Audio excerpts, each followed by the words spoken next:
Genesis 3 and 1. Hold on, let me check this out. I got that Genesis for you. Let me check this out. I got that Genesis for you. All right, we good. We good. You go. Yeah, go. Let me do it something. Yeah, it's fine. Yeah, I got you. That's the one. I'm gonna chill out. Hey, Shalom, call the loud, your house, my attention, our side, by showing top of God. Honest to the apostles of good millstone. Salutations to the elect throughout the four corners, pushing the word and sincerity and truth. Salutations to the 1/3 men, women, and children that believe throughout the four corners of the earth. The Salak is a subject we touched on today. Is when the serpent beguiled Eve. And I was it's good to touch up, today, I was just chilling, had a little time to myself, a lot of time to myself. So what I was doing is brushing over the scriptures. So I was going over Genesis, the 3rd chapter. And in the middle of going over Genesis, the 3rd chapter, I noticed it's a lot of meat on the bone of when Eve was beguiled and the judgment that Eve got tying into today. You know what I'm saying? So, and it kind of helped. I never even finished going over the rest of the chapter. It was so much meat on the bone. And I wanted, brothers doing the stream yard. So, the spirit jumped on me like, hey, man, set that off as a lesson today. Because brothers kind of like touch on those points, but they never really dig and scrape all the meat off of that bone. So we're going to go into Genesis 3 and 1. You got that? One of y'all brothers got that? Yeah, I got it on deck. For sure. This is the book of Genesis, chapter 3. Now the serpent was more subtle than any beast of the field, which the Lord God had made. Yeah, I think now that was the brother Ashiar. He said can't make it right now, but it's to while the Lord said it's 2 or 3 again. I am in the midst of it, so we good. So it said the serpent, right?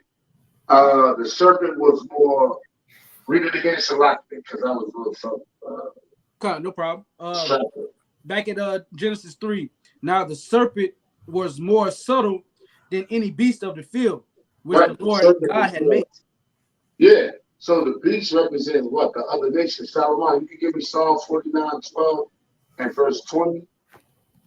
What and Shandar, give me Daniel 7 and 23. And, so we're going to just show you right quick. It's not the purpose of the lesson, but for people that's not in the know, we're going to edify who the beast was, which represents what? The other nation. Mm-hmm. So showing you that what the so-called white man, going back to the garden, because Esau in the spirit, you always had the righteous, the wicked, and then the other nations. Mm-hmm. Like in the movie, you got what? The hero, the villain, and then you got what? Like the other, just like the extras. Mm-hmm. You know what I'm saying? So the sides, you know what I'm saying? So to say. So that been the Lord's program from day one. Mm-hmm. He had the chosen, he had the righteous, and they got, and you had the other nations. He flooded the earth and he set it back up. The chosen, the righteous, and the other nations. You know what I'm saying? When you kick Adam out of the garden, same thing. Once after the flood, Israel went off, he kicked them out of the land of Israel. It was the garden, Israel, land of Israel, but that's Genesis 2. We're not going to really touch on that now. But we're showing you the Bible is like repetitive and it hits kind of the same points. But it's metaphoric in certain areas, But get that to show you who the beast was. You said 49 and 12, right? Right, 12 and jump to verse 12. Okay, I got you. Psalm 49 and 12, it says, nevertheless, man being in honor abideth not, he is like the beasts that perish. Right, a man that being in honor that don't abide in that honor, right? And you just living like a wild animal, you like a beast that perished. So the other nations, they was viewed as or looked at as what? Beasts. So you was like the beast that died. Read jump to verse 20, bro. Let that 7. Yeah. Don't read it yet. Jump to verse 20, bro. Yeah. Verse 20 it says, man that is in honor and understand it not is like the beast that perish. Right, you read 12 first? Yeah. Okay, so they both similar, right? So it says what? And understand not, you like the beast that perish, because a lot of beasts or physical animals, they lack understanding. And when you check Amalek out, they call us what? The Goyim, the Gawaiim, or the cattle. You know, so it's like to slaughter us, to kill us is nothing, right? Or they call us a minority. Minority comes from the root word. It doesn't mean few in number. Actually, minority comes from the root word minute, which means insignificant, meaning y'all nobodies, y'all nothing. Like the kill, and that's why police and do us the way they do and just get off. You know what I'm saying? Because like you killed nobody, you murdered people that wasn't nothing. You just taking up breath, you just taking up space on the earth, and that's how they view us, right? So that goes into the beast of the field for people to get understanding. I just want to dive into the lesson, but however, you got to keep in mind that there's people that don't fully understand Genesis to a degree, and I'm not trying to dig too deep, but we still got to edify on who's who before we get into the meat of what we're going to go into. You got that? Daniel 7:23. It's Daniel 7:23. Thus he said, the fourth beast shall be the fourth kingdom upon earth. Right, the fourth beast shall be the fourth kingdom upon earth, right? Because Daniel, this is getting into the point, right? Because you have what? The Babylonians, the Medo-Persians, the Greeks, and then the Romans. Then you got Rome coming back in two forms, Rome 2.0, what we living in now. But what? It says what? The fourth beast shall be the fourth kingdom upon the earth, right? So when it gets into it, beast represents kingdom. And these kingdoms were separate nations that was given a certain time of rule, an eon. You know what I mean? A certain time period to rule. So when we go back to Genesis, these beasts doesn't represent actual animals, like, you know what I mean, or actual serpents. You know what I mean? Because a serpent is not more subtle. If you like, people will view a serpent. Hey, Shalom, get on the Zonavans contact. Get the word serpent. It's going to tell you to slide or treacherous person. But we just want to read it for edification's sake. But a serpent is not more smarter than a monkey. The most intelligent animal outside of human beings are monkeys, chimpanzees. They have the most intelligence closer to a human. You know what I mean? A serpent, if you try to bait a monkey into some shit, he might not take the bait. Right. Because he might be like, nigga, I see what you're trying to do. Fuck out of here. Figure it out. But you could hang a rat over a snake head and capture him. And be like, dumbass, I got you.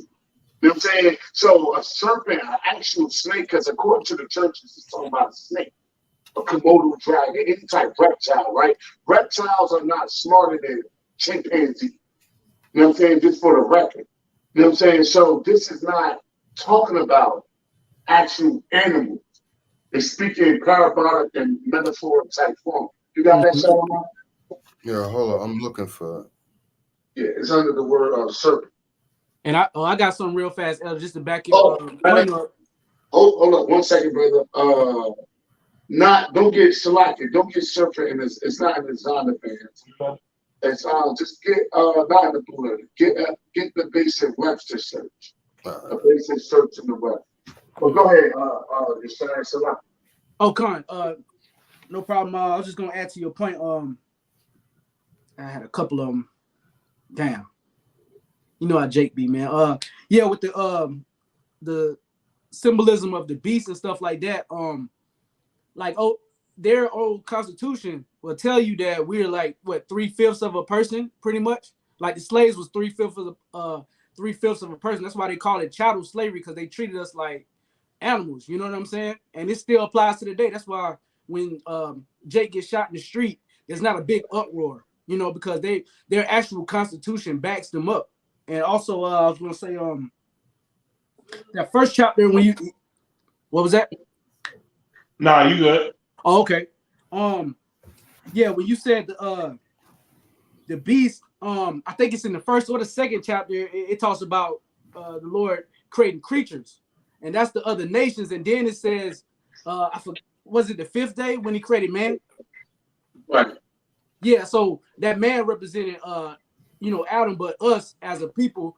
And the Lord put a disparity. He put a difference between the other nations, and us. So He created the other nations before He created us. But then when He created us, He put the title of man, made man in His image. But then when He created the other nations, He referred to them as creatures or creations. Right. Yep. Creations, right. Then what? When He gave us, because we always been around, but He gave us what? The wisdom, knowledge, and understanding, The which breath was of life. what? Unto Adam, which was who? The first Adam, which was Yahweh Shai.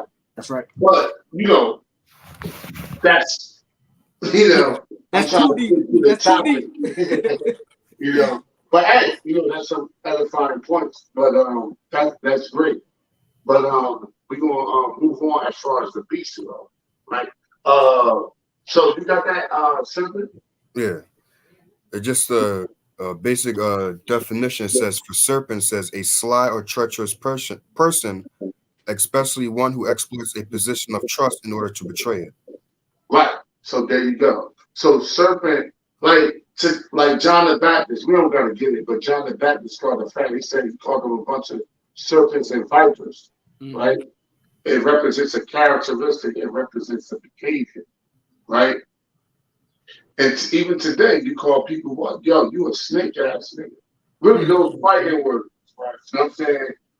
To the to a certain type of dude, those fighting words. You know what I'm saying? So serpent, represents like a type of characteristics you have or you behave. It's not actually talking about no type of reptile. Right? So it says what? The serpent was more subtle, meaning what? He was more slick. This goes back to Esau going into the garden. And to prove that Esau is a so-called white man, but he always been around, but this goes back to when he was in the garden. Because the setup the Lord had in his program, his message, his movie always been the same. Even when he destroyed the earth, he could destroy shit now before Yahweh Shai reign, and the setup won't be the same. Because his movie still has to be fulfilled. His word still got to come. But we know Yahweh Shai is going to reign this time around, according to prophecy. But the Lord's word is His word. And just because humans or Jake don't want to behave or come off in a certain way, the Lord can burn this shit down and just restart His word. But it's still going to come to pass. Time no matter to Him. What, continue on his name? No, that day was good. But jump back. Who got that Genesis 3:1? I got you, brother. And He said unto the woman, yea, hath the Most High said, ye shall not eat of every tree of the garden? Right, and He said unto the woman, right, as the Most High. So check the serpent out. He's speaking what? Game, right? Now, game today, right, is basically lying. But women love lies, right? But you also got Jake that use game like, yo, I'm gonna put you up on game. Meaning what? I'm gonna put you up on some real shit. I'm gonna put you up on some things about life. I'm gonna put you up on some things about reality. I'm gonna put you up on some things about being a so-called black man in America, right? I'm gonna put you up on how to save your money, how to dodge taxes and shit like that. Right, that's putting somebody up on game. Then you got game in the sense of like, I'm a run game on you, right? So that means like, I'm gonna fill your head up with bullshit to deceive you to get what I want out of you, to have my way with you. And when I'm done with you, I'm gonna just kick you to the curb. Really, game is serpent juice. And really, the first man who spit game was Esau, going back to the garden. He was He was the first dude that the spit game. Really, game comes from Esau. Yeah. Hey, going back to that nine shit.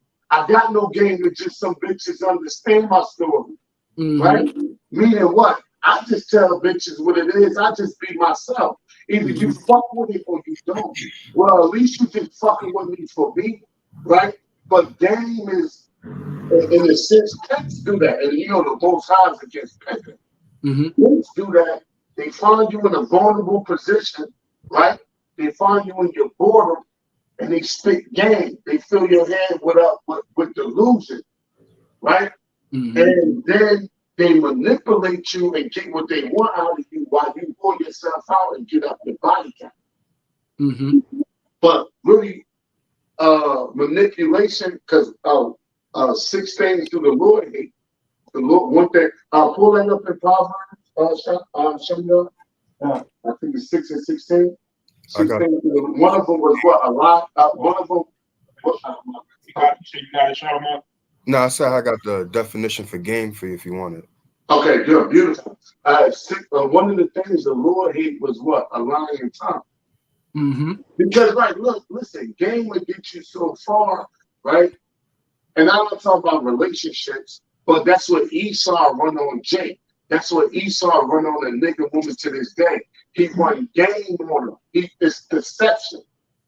Yeah. Right? So look that up. Pull up that. I got the precept. Pull up that precept. Yeah, it's Proverbs 6 and 16. These 6 things doth the Lord hate. Yea, 7 are an abomination unto him. A proud look, a lying tongue. Right, that's the point. We ain't gotta go this far. That's the point. One of the things the Lord hates is what? A lying tongue.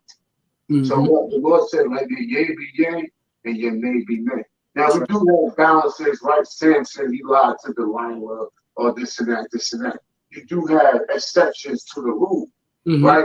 But it's especially as far as dating go, because I gotta say game because people think y'all run a game on her. But as far as dating go, a chick you want to take serious, it's best to be 100 with her. Because what? If you taking her serious, she's going to be the mother of your child. She's going to be teaching your child. She's going to be telling him certain things, this and that. So a lot of dudes who run game on Eve that they want to take serious, they ran the manipulation thing on them. So in the long run, it backfires on them, like what we about to read in Genesis 3. Now, I mean, game help you on the short term, but it backfires on you in the long run. You know? Like, look up game. You got that definition? I got something real fast, Elder. And it's kind of crazy that hunting is big down south. You know, a lot of people go hunting and stuff. They call them game animals. You know what I'm saying? They call like the deer, whatever they hunt, game. And you know, I go fishing, and they call certain fish game fish. Yep. Oh, that was it. Yep. Got it. Not Salakia. Sorry about that. But just to add to the point. But now go ahead, brother. This is the definition. Shia. Oh, that was it, Shia? Yeah. Yep. Oh, okay. Yeah, nice point. Well, Shalom, go ahead, brother. Yeah, this is the definition for game, and it's a verb. It says manipulate a situation, typically in a way that is unfair or unscrupulous. Right. So you run a game, right? And that's what the serpent ran on Eve. He ran game on her. And even they got a song on it. I forgot what made by it said. It's called Tell Me Pretty Little Lie. Yeah, it's an old school joint. Tell me lies, tell me sweet little lies. Yeah. Tell me lies, tell me sweet little lies. So Eve kind of urged for that. Like they don't want to hear the truth because the truth is so harsh. The truth is like a harsh reality. They live in a delusional world. So they want to be told a bunch of sweet nothings. They want to be told smooth things. They want to be told lies. Right? And that's when Jake comes and run the game. Okay, that's fine if you're just trying to smash. Right? But even that's kind of low level if you're really on a high level, right? But if you're trying to get quality women around you, you're trying to have like decent, respectable women around you, you really can't come with game. You got to come straight up. Yeah. I got a pre for you, Elder. Nobody else got nothing. Right. This is Isaiah 30 and 10. I'm gonna start at 9. That this is a rebellious people, lying children that will not hear the law of the Lord, which Right, say they to don't the want to hear thief. the law of the Lord. They don't want to hear the law of the Lord because it's offensive. It's a harsh reality to face. Now, for a woman to act like that, it's kind of like, but if you're a man acting like that, it's shame on you. Right. You know what I'm saying? Verse Children 10. that will not hear the law or the truth of the Lord because it's a harsh reality, something they don't want to take on straight up, something that they don't want to deal with. Read on. Right. Verse 10. Which say to the seers, see not, and to the prophets, prophesy not unto us right things, speak unto us smooth things, prophesy deceits. Prophesy deceits because what? It's easier to live in the lie. Right? Yep. Like knowing we Israelites, knowing the battle we gotta face, knowing the things we gotta go through, that's a harsh reality. But we get paid for it on the back end. But Jake, if they tell themselves lies, they get the drug money, they get the robbery money, they get all of that on the front, but they get burned on the back end. Right. You know what I'm saying? So that's the difference between taking the wisdom of the serpent and taking the wisdom of the Lord. When you come into the wisdom of the Lord, it's trials and tribulations, but you get blessed on the back end. But when you come into the wisdom of Satan, you get blessed up front, but you get burned on the back end. And listen, man, I'm trying to deal with longevity. Fuck what's up front. You build your treasures in heaven. Yeah, build your treasures in heaven. That's right, bro. Yeah. You know? So, hey, beautiful precept. Jump back to that Isaiah 3. Genesis 3. I got you. This is verse 2. And the woman said unto the serpent, we may eat of the fruit of the trees of the garden. Verse 3. But of the fruit of the tree which is in the midst of the garden, God hath said, ye shall not eat of it, neither shall ye touch it, lest ye die. Right. So the trees, which was the truth. Give me Genesis 2 and I believe 17, because the tree of knowledge and good and evil was the one they shouldn't touch, was the one they shouldn't eat. Right? So a fruit or a tree, it can't make you wise. If I ate an apple, that's not wise. That's a wise decision, health-wise. Like you ate an apple over some motherfucking Kentucky Fried Chicken. That's a wise decision, but it's not. It don't give you wisdom. Food don't give you wisdom. Because if it was that easy, it'd be a bunch of wise motherfuckers walking around it. And 2/3 wouldn't be the 2/3. You know what I'm saying? So it's not actually talking about food. But it says, listen, so it's a double metaphor. Of the trees of the garden you shall eat physically. Because the Lord said of trees that bear fruit. But the tree of wisdom, knowledge of good and evil, you shall not eat. So the Lord, and that's why Genesis is a tricky book, right? Because he threw like a double whammy in it. Because he using eat, he using the word food, right? But the tree of knowledge of good and evil deal with lifestyle, it deals with customs, it deals with philosophy, right? That's what that deals with. 2 and 17. You got that? Yeah, it's Genesis 2. I'm going to start at 16. And the Lord Yahweh, Hashem Yahushua, commanded the man, saying, of every tree of the garden thou mayest eat freely, mayest freely eat, but of the tree of the knowledge of good and evil thou shalt not eat of it. For in the day that thou eatest thereof, thou shalt surely die. Right, and that happened. In that day thou shalt surely die. Right? And Christians get, just a footnote, Christians get tied up on this point. They be like, well, he ate of it that day and didn't die. No. A day to the Lord is 1,000 years. Adam never lived to see 1,000 years. And also within the time frame, he cut down our life expectancy. Right. So he died earlier than he was in the book of Genesis. Yeah, he never lived to see 1,000 years. really he was set up as a God without sin to live forever. Mm-hmm. But the Lord was like, if you was a violate, you would not live to see the end of that millennium.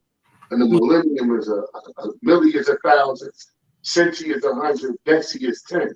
If you know place value dealing with math, you will not live to the end of that 1,000 years. And if you look at the Adam's lifespan, if I'm not mistaken, it was like 900. Like, yeah, it was 900 something. Yep. Yeah, 900 something. Mm-hmm. Y'all can look that up with stuff, right? But hey, so the Lord's word stand, you know. So where was it at? I think that was it on that Genesis. Okay. Oh, no, we back at Genesis, right? Genesis. Yeah. What were we at? Verse 1. On chapter 3. 3 verse 1. Verse 3. Okay, good. Come. Bring 3 back from the top. Come. This is the book of Genesis, chapter 3, starting at the top. Now the serpent was more subtle. You wanted to start at the top of the chapter or the top of the second verse? Nah, you can go ahead. Go ahead. Since you did it, it's on the spirit. Go ahead. Okay, come. Now the serpent was more subtle than any beast of the field which the Lord God had made, and he said unto the woman, Yea, have God said, Ye shall not eat of every tree of the garden? And the woman said unto the serpent, We may eat of the fruit of the trees of the garden, but of the fruit of the tree which is in the midst of the garden, the Most High have said, Ye shall not eat of it, neither shall ye touch it, lest ye die. Right. So the serpent already knew what was said to them. They already knew our law, statutes, and commandments, right? Because when the serpent approached Eve, he approached her like, hey, was it told to you that you should not eat of this and that, this and that? She was like, yeah, you're right. She confirmed it. But the tree of knowledge of good and evil, we shall not touch. She confirmed like so basically the serpent knew, like now Esau's knows the so-called white man, right?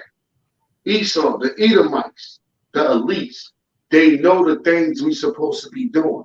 They know the things we supposed to be doing as far as Yahweh Shemi Awashah, but they come in a sense like, hey, I know you're supposed to be doing this, but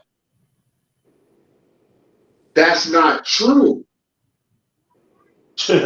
Because if you do this way, you will live longer. I'm going to give you a perfect example, just in case the audience don't know what I'm saying.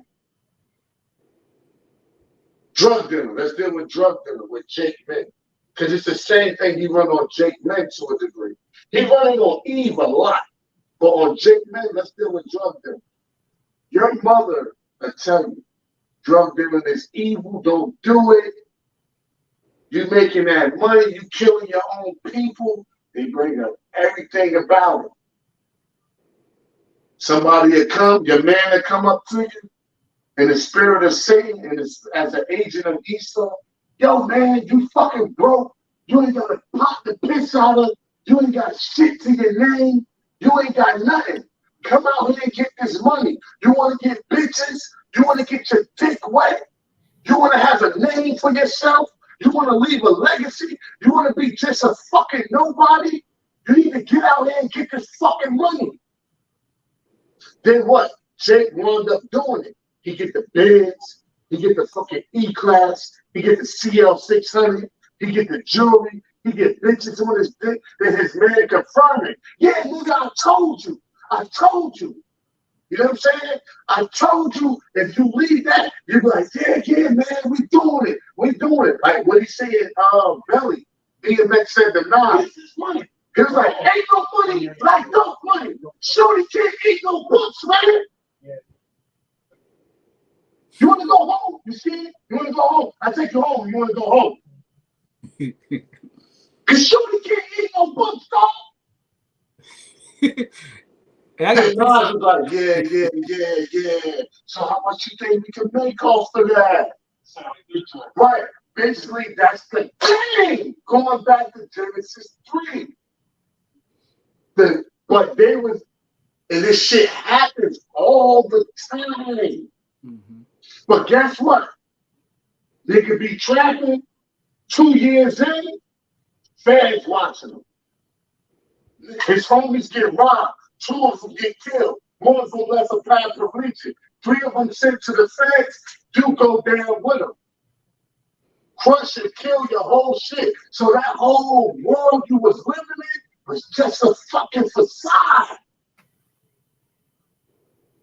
The serpent, we gonna get into it, but the serpent, he sold Eve a false reality. Sold her a dream. He sold her a dream. She was already in heaven, but he made it seem like it was a better heaven than the one she was in. It's going on still to this day. I got a pre. Oh, go ahead. The point ain't important. Go ahead, bro. I was just gonna mention real quick, if you ever watched that movie Temptation, some movie called Tyler Perry's Temptations. Yeah. And the chick, she had a good man. She knew him from the youth, from young, right? Married, had a crib, had everything. He was a good dude. Then some other dude, I think he was like a Hamite, came in the picture and they started spitting game to her, saying he could treat her better, took her on flights and this and that. And then eventually I think at the end of the movie, spoilers if you haven't seen, I think she got like AIDS or something like that. She got AIDS. Yep. She got AIDS? Okay. Yep. The nigga actually gave her AIDS. And that was a beautiful thing. And just to show you that tree is not an apple, right? Go into pull up this book. I got a pre. Pull up this book. Fruit from a Poisonous Tree. It's not. Don't pull up the book. Just pull up the title, and it's an actual book that's out. And it's a very good book. I will advise you to buy it. It got hella edification in it, but it's called Fruit from a Poisonous Tree. And they get into how the elites poison the minds of the people. Yeah. Right? So it's not actually a tree that they ate off. They ingested and they followed the customs and the ways of the nation. Now read the title of that. Read by that under it. Fruit from a Poisonous Tree. This book is veritable powerhouse that shatters in one instant the wall of lies and deceit that took decades to build upon our impressionable minds. Stamper's ability to explain complex and political information in a comprehensive yet conscious manner is without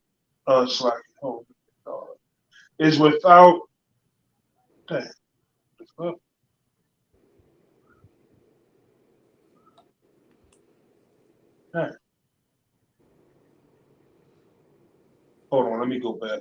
Hey, I got a pre real fast. Just say it's a heavy topic. So just say, you know what I mean? We're gonna run that summary back because this is the actual book. And this is a little nugget throwing in there. An actual book I would consider to buy. You own Behold a Pale Horse, you should definitely look into this. And it's not as expensive. Behold a Pale Horse is maybe 50, 60, maybe $70. This book is only like 13. And it drops it. It got a lot of edifying quotes in it. But the point that I'm making is called what? Fruits of a Poisonous Tree. Now, why would they call it that? Going what? Turning back into what? Genesis 3 and Genesis 2. The tree the Lord told you what? Of knowledge and good and evil, not from what you to eat from. Yeah. This is it right here? Yeah, you got a summary on that, Shalom? Bring that out, because the brother's struggling right now.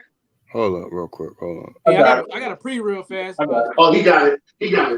Read that. It says, this book is a veritable powerhouse that shatters in one instant the wall of lies and deceit that took decades to build upon our impressionable minds. Stamper's ability to explain complex legal and political information in a comprehensive yet conscious manner is without equal. Like a master sculptor, he has chipped away the words of art and deception to reveal the inescapable and undeniable truth. This book is single-handedly barred the cleverly crafted schemes of a power lusting elite. Paul Nash, DC, MD, holistic.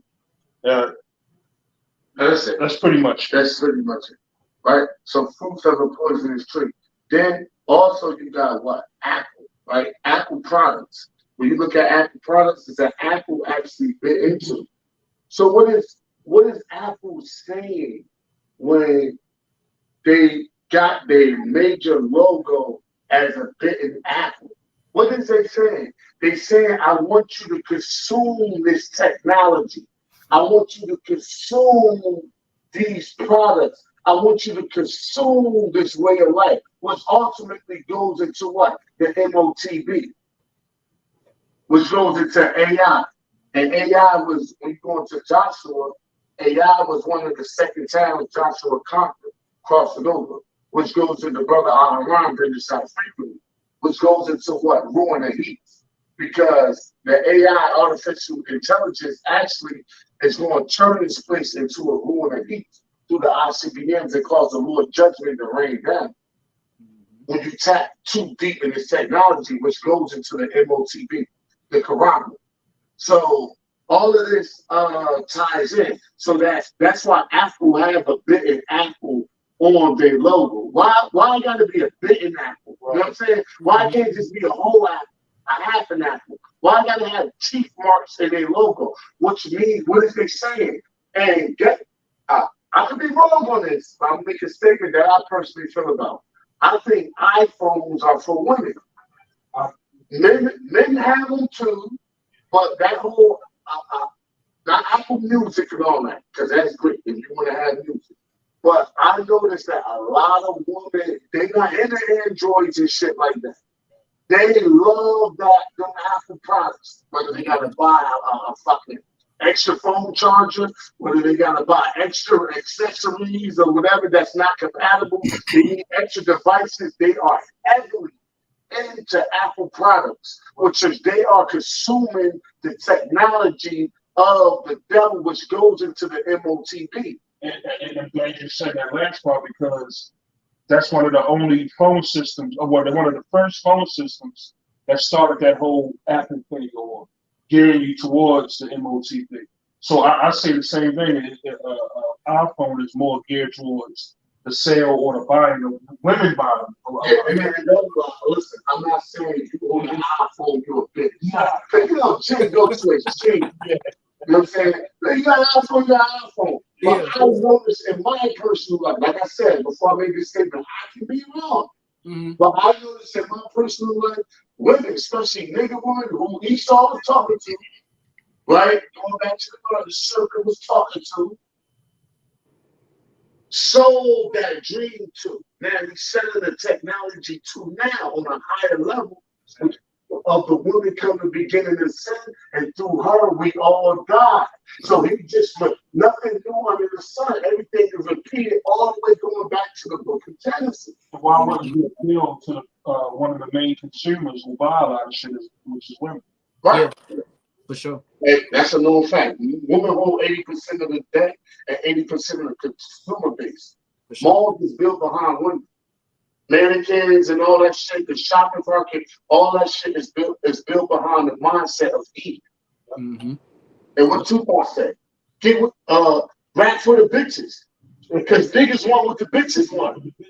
If you rap for the bitches, you're gonna get the niggas. Rap for the bitches. Right? And that's basically the game. It's the same shit being ran over to this day.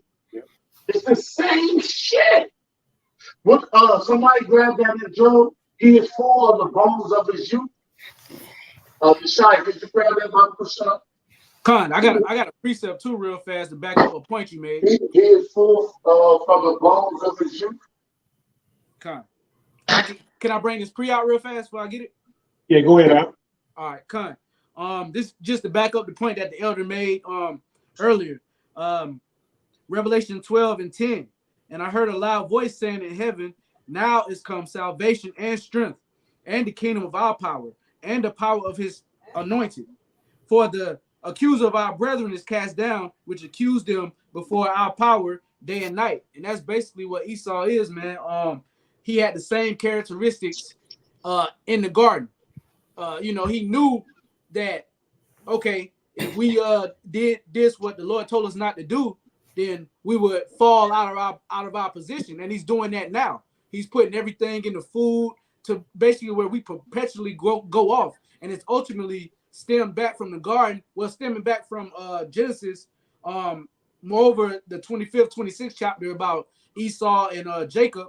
Basically, they want to accuse us in front of our power, Yahweh Bashem Yahushua, in hopes of getting the birthright back. Because then if they see us going off and they perpetuate us to go off, it's like, oh, yeah, you see the ones that you chose, they're not meant for this. They're not meant for this birthright. It belonged to us, you know? So, yeah, he's the accuser of our brethren. And what you said you wanted, Elder? You said you paraphrased it. Job. He is full of the bones of his youth. Okay. Yeah, probably punch that in. Yeah, I got it. We saw basically up to his same old trick.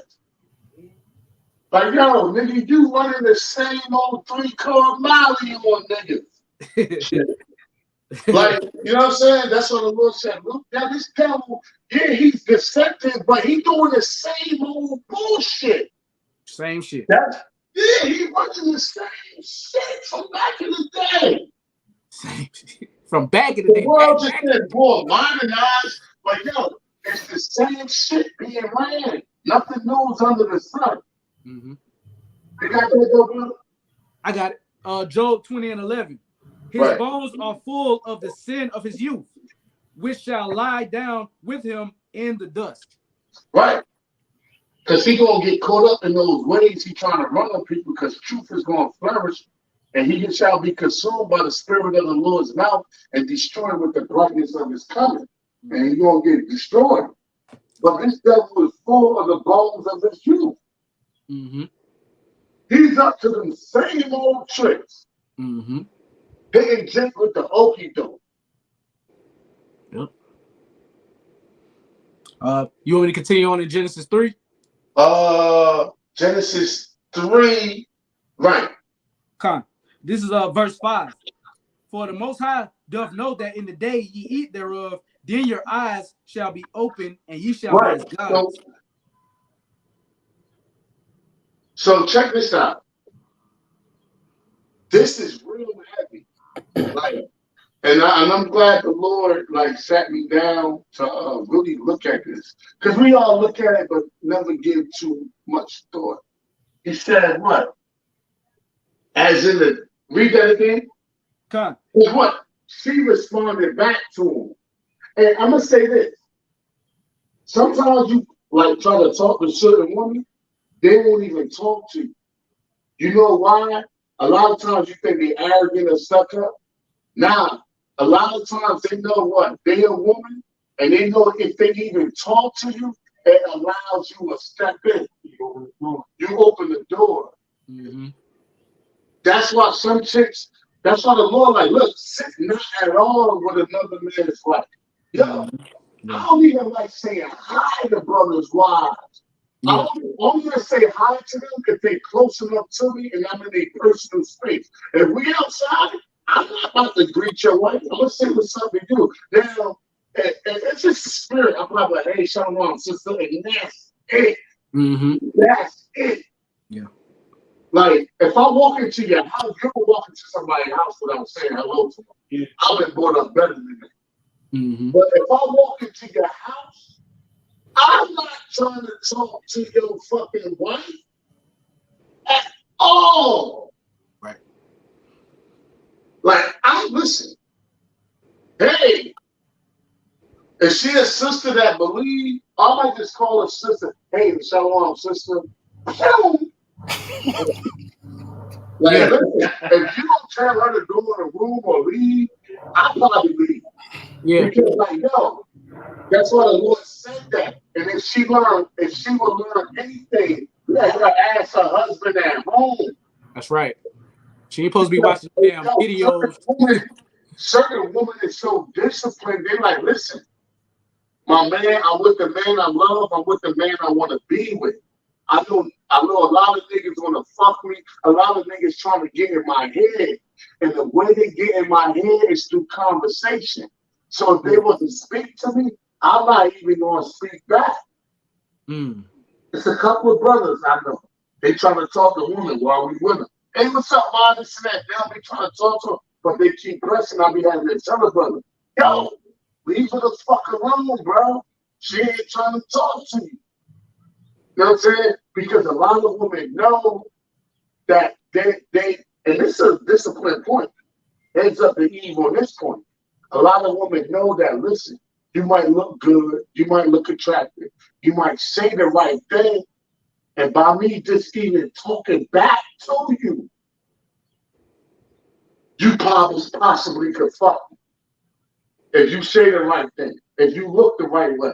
That's why you try to talk to some women, they just keep walking. Like they don't even hear you.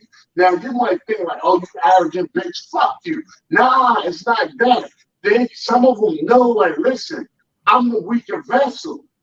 I'm not trying to get jammed up. I'm not trying to look upon you. I'm not trying to hear your philosophies. I'm not trying to conversate with you and exchange thoughts for you to get in my head and destroy my family. Because I'm the weaker vessel, and that's possible. That's why the Lord said, don't sit with another man's wife. Don't talk to her. Don't dance with her what niggas do now. And that's how the serpent got Eve. He was able to start the conversation with her and exchange thought. Yeah, I heard the Most High told you not to eat of this and that. Oh, yeah, right. Yeah, we can't eat of this and that, but this and that. Yeah, but if you do eat of this and that, that ain't true, this and that, this and that, this and that. You can't show me that. Yeah, that'll get her thinking. And don't remember, it said the serpent was sometime. When you look up sometime, look freaking crafty. That motherfucker probably came dressed sooner than his booty. Yeah. Know what I mean? With his beard shaved. Yeah. Know what I mean? Was a speaking with the full tongue. Yeah. Know what I mean? And he like, damn, this mother with a 6-pack. Know what I mean? That motherfucker probably was working out and shit. What could you say? I say anything. I say just not anything to get the things. Yeah. But I'm gonna say this, even with women, this is a higher level thing, right? Even with women, right? You can run game that'll get you the draws. But what you did with her, you showed her like a false reality of yourself. So if she ever dealt with you long term, you're gonna get burned on the back end because you never told her what you was or what you was about. But as far as getting the draws, I kind of like, yeah. But if she ever was like, say you get the draws and she's like, I'm pregnant, and now she's sticking around, now that false reality you showed her about yourself gonna come back to burn you.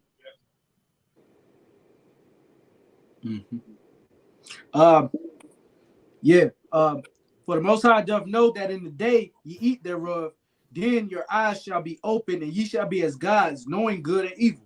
Right. People say this thing. Jump back to when he said, we shall eat of the after Eve replied to him. This is verse 2. And the woman said unto the serpent, we may eat of the fruit of the trees of the garden. But she was referring to her and her husband. Read on. Verse 3. But of the fruit of the tree which is in the midst of the garden, the Most High have said, ye shall not eat of it, neither shall ye touch it, lest ye die. Right. Read on. And the serpent said unto the woman, ye shall not surely die. For the Most High doth know in that day ye eat thereof, then your eyes shall be open, and ye shall be as gods, knowing good and evil. But people he did.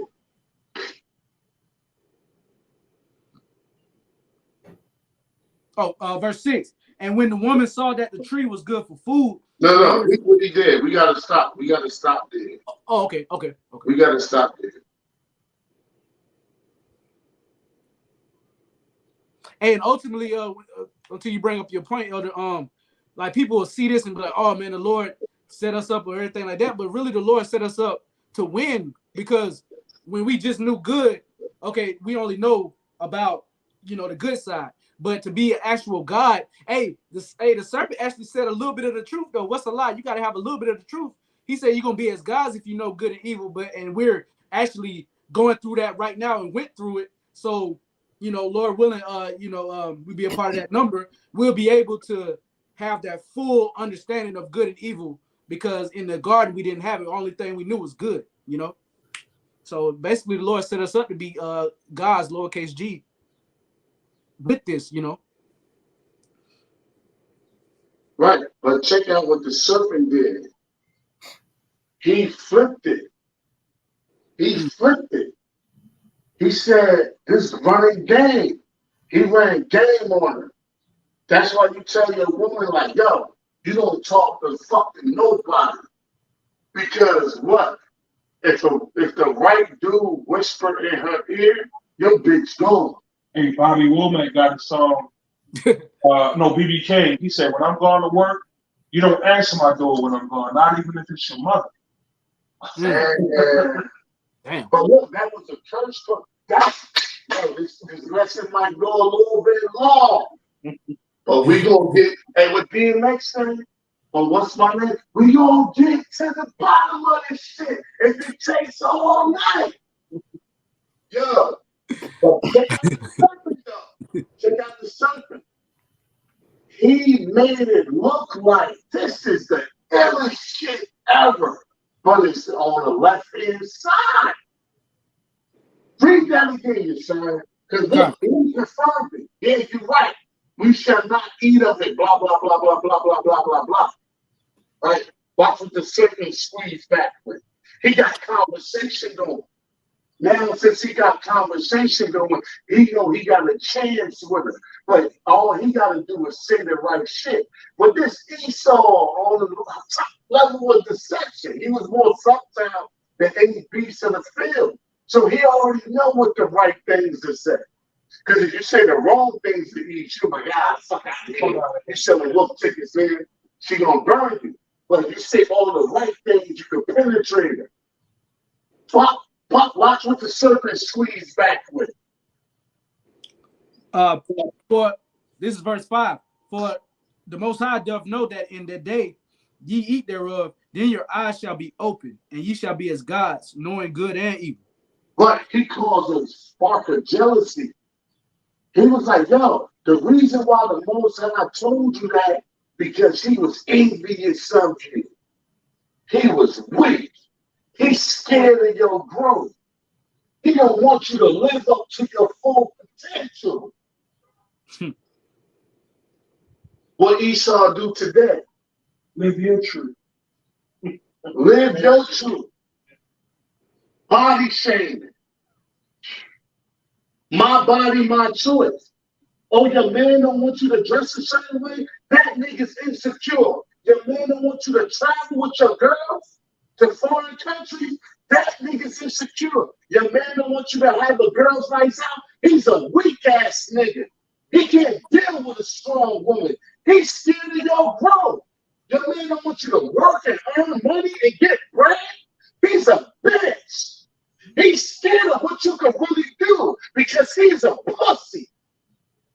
The same thing from the garden. The same fucking thing.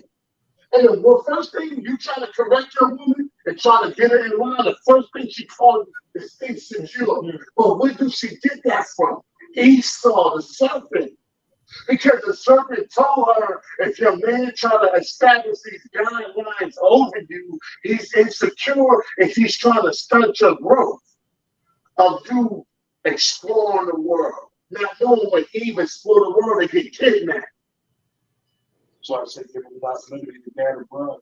Right. Not knowing when Eve make a lot of money, they get assertive. They get dominant. They get aggressive. They get non-agreeable.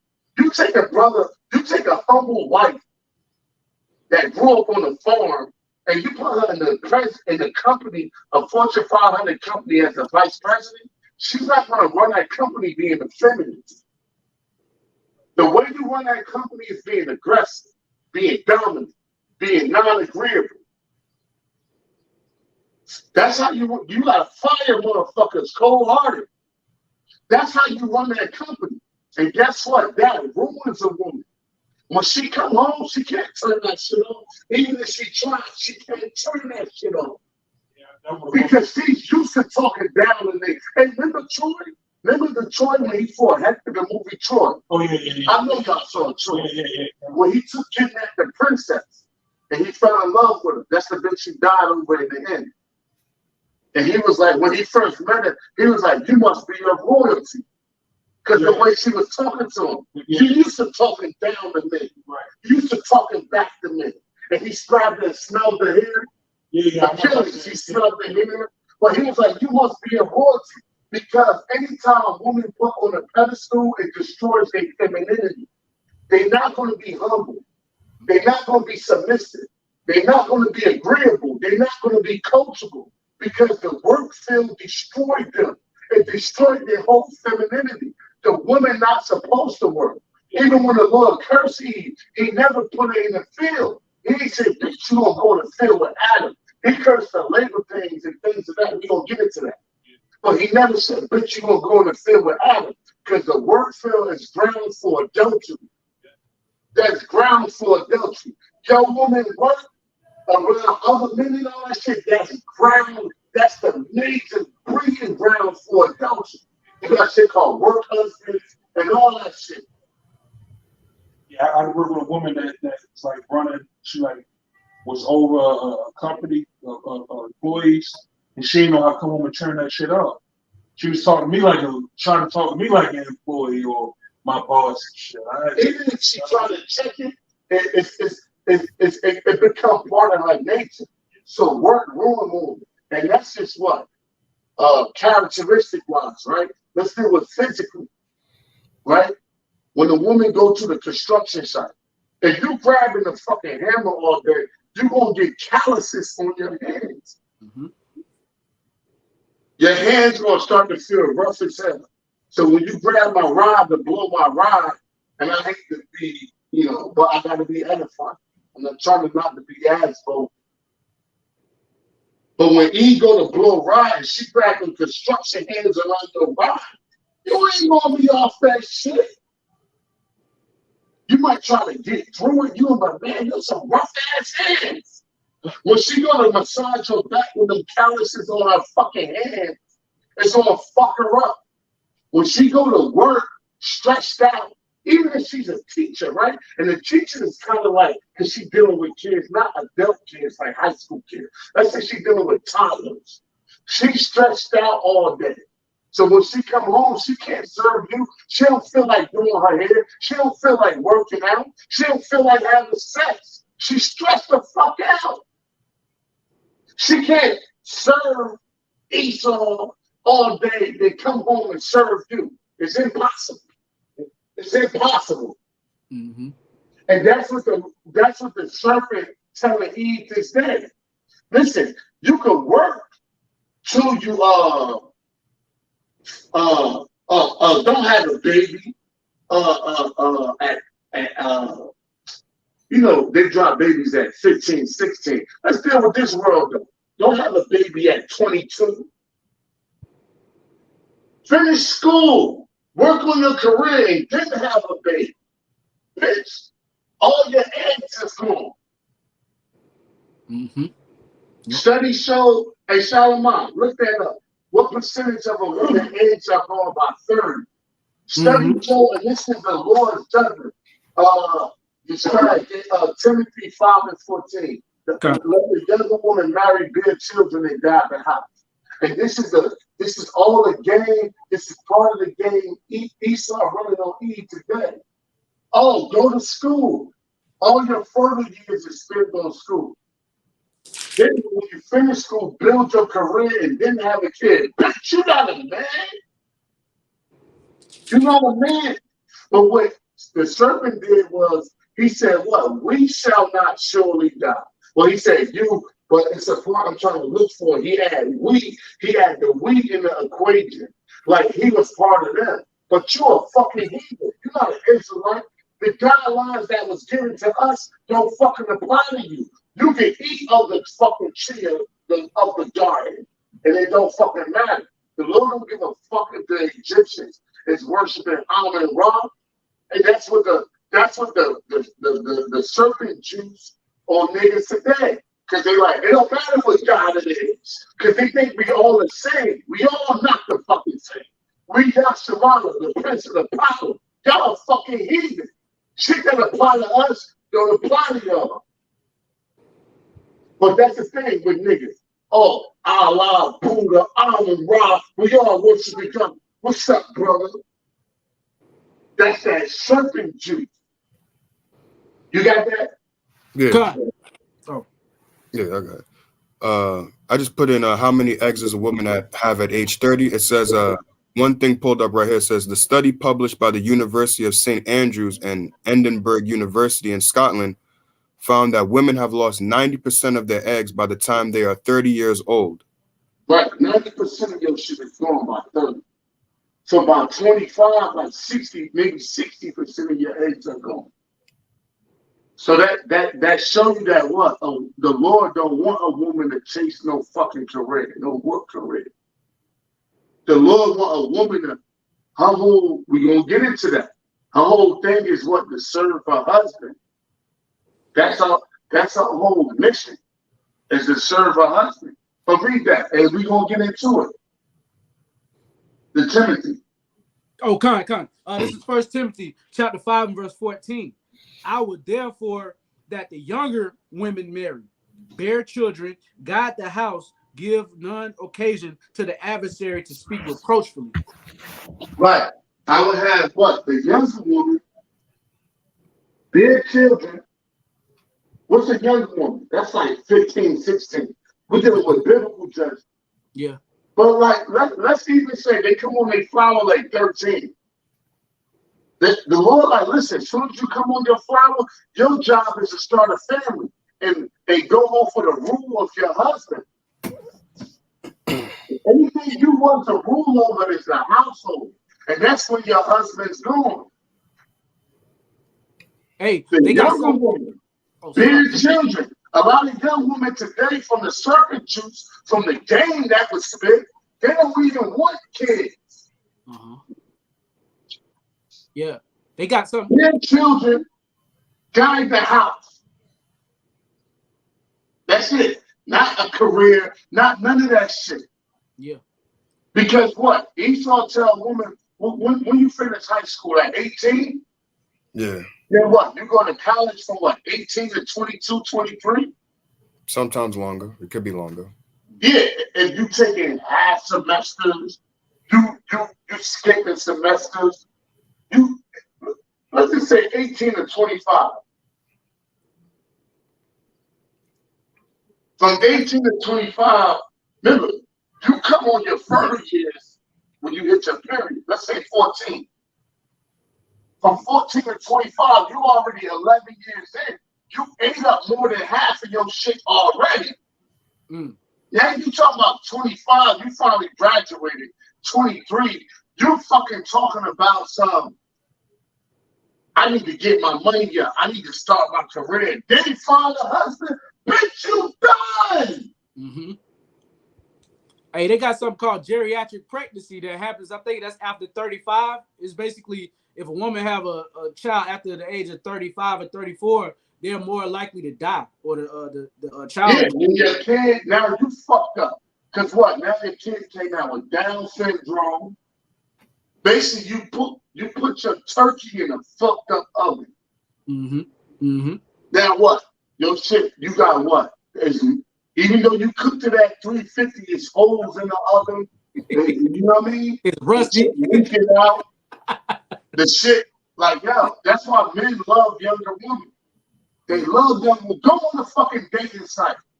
A woman that's 22 will be like, listen, I'm looking for a man that's she might go a year or two above. 25 to 40.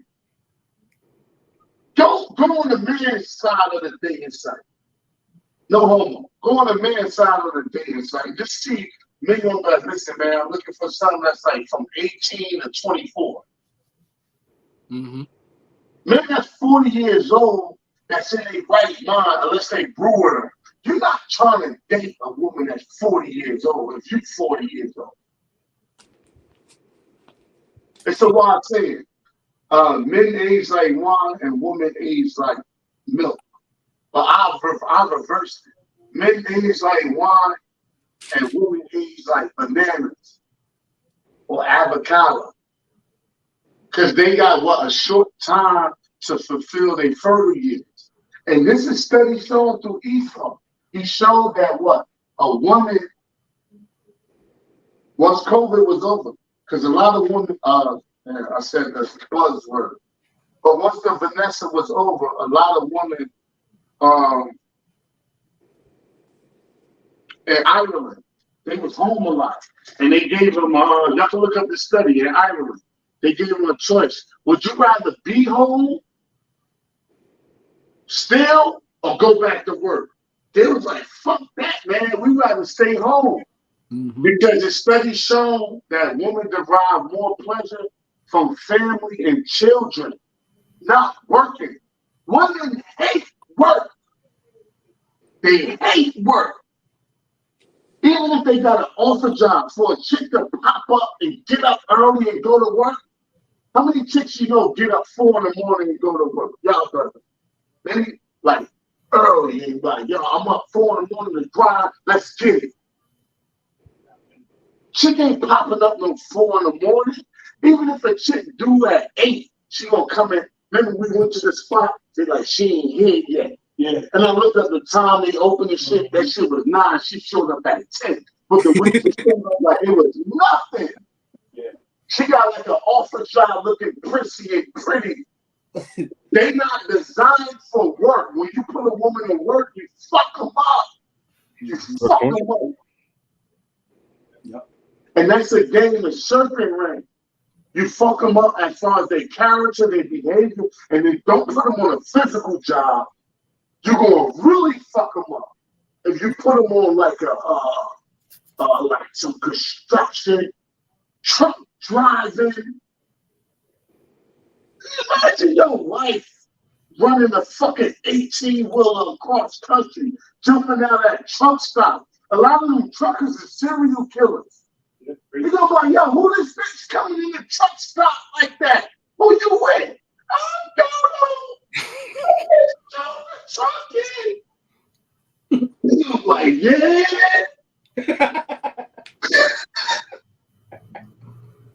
Hey, Doug Tyson trying to pull it off. Free money. It's just you with the 18-wheeler. Okay. I've been on the road back and forth from Cali to Texas to New York. I haven't seen my wife in 3 months. I've been some fucking eater drinking Jack Daniels with a $7 beer. Don't be like, yeah, okay. We about to settle this right here, right now. Do some shit to blow your tires, you break down on the freeway somewhere, they jump out on you and ravish your ass. But this is the shit Esau, this is the serpent game. You can do what a man can do. They tell women, look, love your curves. You can be a plus-size model. But they don't tell a man that. But I thought men and women was equal. If I could be a plus-size model and love my curves, you basically telling us set diabetes and high blood pressure. You trying to fucking kill me. And that's what the serpent was trying to do. The Lord was introducing death in the world, and as the adversary, he was introduced, the Lord was introducing life into the world. And as an adversary, the serpent was introducing death into the world. And that's what he tell them, fuck a man, you don't need a man. I'll give you welfare. I'll pay for your home. I'll do this. But they know your sons of God. Esau knows that. When your son grow up and don't have a masculine figure to check him, he gonna fuck with those streets. And the brother, one of the brothers, his wife, his ex just lost possibly lost a son to the street. The nigga made it all the way to college, but he never had that masculine energy to really ground him for situations like that. And his mother never, he's like, oh, it's beef. Now I'm gonna handle it this way. I'm gonna grab the strap. I'm gonna call the homies. He made it all. He dodged the fucking hood. He dodged all that shit. Made it all the way to college just to still get burned. Why? Because the masculine energy was gone. And Esau knows, cut that male out of the picture and I'll destroy the family. And he showed a dream to Eve. You don't need a man. I'll be the man. I'll give you the welfare. I'll give you this. I'll give you that. You don't need that nigga. And the woman repeat, I'm a mother and a father. Fucking nigga. I'll be a nigga. And what happens in longevity? You lose your sons. You single. You alone. You lonely. You fat. You got diabetes. You got high blood pressure. You do. The poison, the game, that when he beguiled Eve, it's the same shit, but he's running it over and over and over again. And if it ain't broke, don't fix it. Esau will keep running that shit.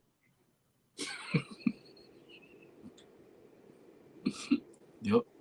But he told her what? He told women, oh, it's cool to go out. Yo, can't really get mad at him because the Lord made him to be a weaker vessel. I don't want to go into that on another lesson. The weaker vessel, more docile, more easily manipulable, right? Yeah. That's a word. Yeah, we think of our own word when it comes to English. We made the English anyway. So fuck you.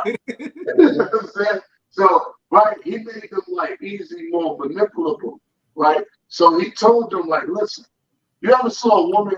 I know what part of the country y'all in, right? I know the brothers on the live, I know where they at. But women go outside in like 20-degree weather, dressed skimpy as hell. Why? Because they said, fuck it, look pretty, look beautiful. I ain't gonna get sick. Who sold them that dream? Esau. You got to remember, a woman is a blank hard drive. A woman is a light prism. She reflects light. Now the question is she going to reflect your light or Esau's light? But a woman don't have like her own mind. She don't have like her own. Even when she want to date a dude that's cute, she run in the bathroom with her girls. What y'all think? What y'all think? Should I leave with him? And she get confirmation on her thoughts.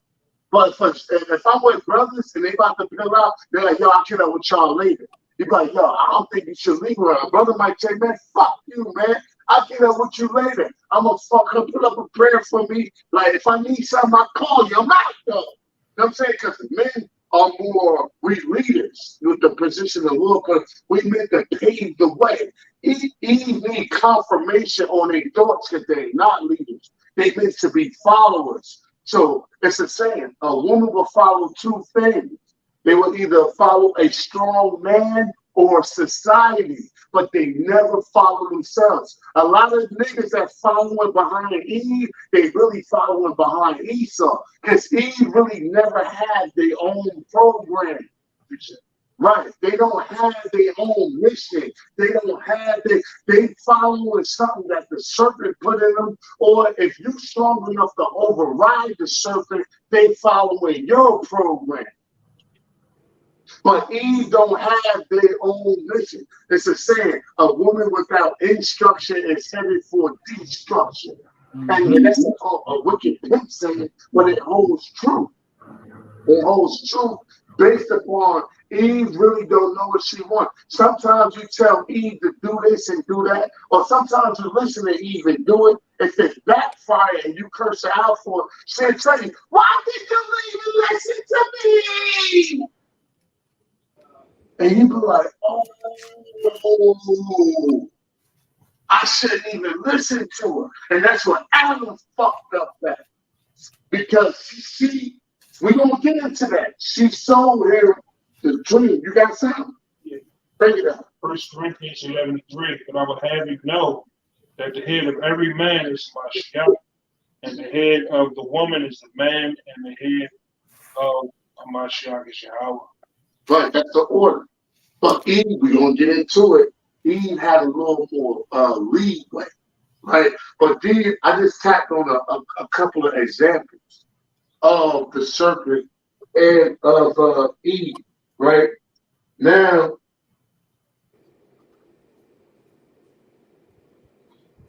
get Shalom. Grab me the NLT verse 6. Jump to the New Living Translation, verse 6. NLT for Genesis 3 and 6? Yeah, kind of. Gotcha. So I go, and this what people not realizing. This devil ain't fucking powerful. People just don't question the shit that's told to them. Like this, all you see, people got faith in Esau, right? All you gotta do is some of the shit he tell you, question it. Just question it. And you'll pull this fucking devil card, man. You'll pull this devil card. And that's what we doing. Believe everything and the nigga woman, especially the nigga woman. When I say the nigga woman, talk about all the tribes. You believe everything this fucking devil tells you. But I'm just saying, listen, you'll pull his card if you question one of those things he tells you. He's like, hold up, if you questionable on this thing, and you ain't got a clear answer, what about all the other shit you told me? And you'll pull this fucking devil card, man. Real talk. You got it, bro? Yeah, I got it. Genesis 3 and 6 in the NLT, it says, the woman was convinced. She saw. He was convinced. Meaning what? Esau, meaning he was talking to her for. See, when you read in the KJV, it said, what does it say in the KJV? Oh, I got it. I got the KJV version. Okay, what does it say in the KJV? Verse 6. Yeah. God, it says, and when the woman saw that the tree was good for food, and that it was pleasant to the eyes, and a tree to be desired. Oh, you saw that it was good, but now in the NLT it says she was convinced. Right? So now to convince somebody, it takes time of telling them shit, of filling their head with bullshit until they finally agree to what you're saying. Read that in the NLT. Mm-hmm. Genesis chapter 3, verse 6. NLT, it says, the woman was convinced. She saw that the tree was beautiful and its fruit looked delicious. And she wanted the wisdom it would give her. Right. Because what? You got left-handed wisdom, right? You do got left-handed wisdom. Yeah. You can pull some left-handed shit and rip niggas off. Mm-hmm. But guess what? When niggas catch up to you, you go into the fucking spirit realm. Yeah. Like Polite. Brother Polite. He showed niggas a dream and ripped other people up. Motherfuckers looking for him. Yeah. Yeah. Right? You want to play with that left hand, you get blessed up top, a so-called blessing. But if the Lord wants to, he can just burn your whole fucking parade. He's like, you got some dudes like, yo, when I started out selling drugs, I never made it over 10 steps. Yeah. I was getting shot at the third day on the block. The one was flipping on you if you want, you know what I mean? But no, he's like, yo, shit, like, yo, let the nigga eat and shine for a little bit. Then the Lord's like, yo, I'm trying to, like Esau. Satan, I don't give a fuck. You Esau, you Jake, you whoever. Satan always smoke you in the end. He always smoke you. Yo, Esau, I'm gonna give you 500-year reign. I'm gonna let you do this. I'm gonna let you think you the man. You gonna pray to me. I'm gonna fuck with you. I'm gonna bless you. I'm gonna let you rule over Jake. I'm gonna let you do all this shit. But in the end, I'm gonna rock with your power. I'm gonna betray you, and I'm gonna leave you on your own. The angels gonna come, the mission gonna come smoke this shit. You gonna do 1,000 years of captivity. We're gonna exterminate your ass off the face of the earth. The dream I sold you, eat Satan always burn you in the end. You gotta remember that. You always get burned in the end. And that go back to Ecclesiastes, what? 8 and 11. Somebody, Shalom, grab that. Because, or 11 and 8, because sentence against an evil word. Mm-hmm. You know, that's a barrier for the point I'm making, right? So, verse 6. Well, read that. Read that, Shalom, Gotcha. So I'll read again. Genesis chapter 3, verse 6. It says, the woman was convinced. She saw that the tree was beautiful and its fruit looked delicious, and she wanted the wisdom it would give her. So right. she took. What wisdom? Give me Sirach 19 and 22. Wisdom of knowledge of wickedness is not wisdom. Right? Because you might think it's wisdom on the top, right? Yeah, I'm selling niggas fake soap as cocaine. And motherfuckers come back and dust your ass off 3 weeks ago. You thought you were being wise, but you got fucking smoked in the head. Right? And I'm just using low level shit, right? But it's the same thing in a high level with Esau. Satan always burning you in the end because he don't have the end promises. The end promises is the kingdom. Based upon Yahweh, he can't promise you the end. What he might could give you is temporary gratification. But that after a while, that shit gonna flip on you and you're gonna get burned. And that happened to women, niggas, drug dealers, bank robbers, just like all that shit. Who play in that left-hand field? Esau, the Illuminati, the Rothschild elites, they all won't get burned in the end because long as you know, spiritual demon Satan, he works for the Most High. And he can never promise you happiness, longevity. He can't give you that. Right, 22. The knowledge of wickedness is not wisdom. The knowledge of wickedness, right? Being wicked, ripping people off, coming off in the wrong way. You're not being honorable. You're not being fair. You're not being just. People call it karma, but that shit gonna come back and bite you. It really isn't. If you really look at it, you're like, yo, niggas think they being slick. Yeah, I'm out here. I got these niggas.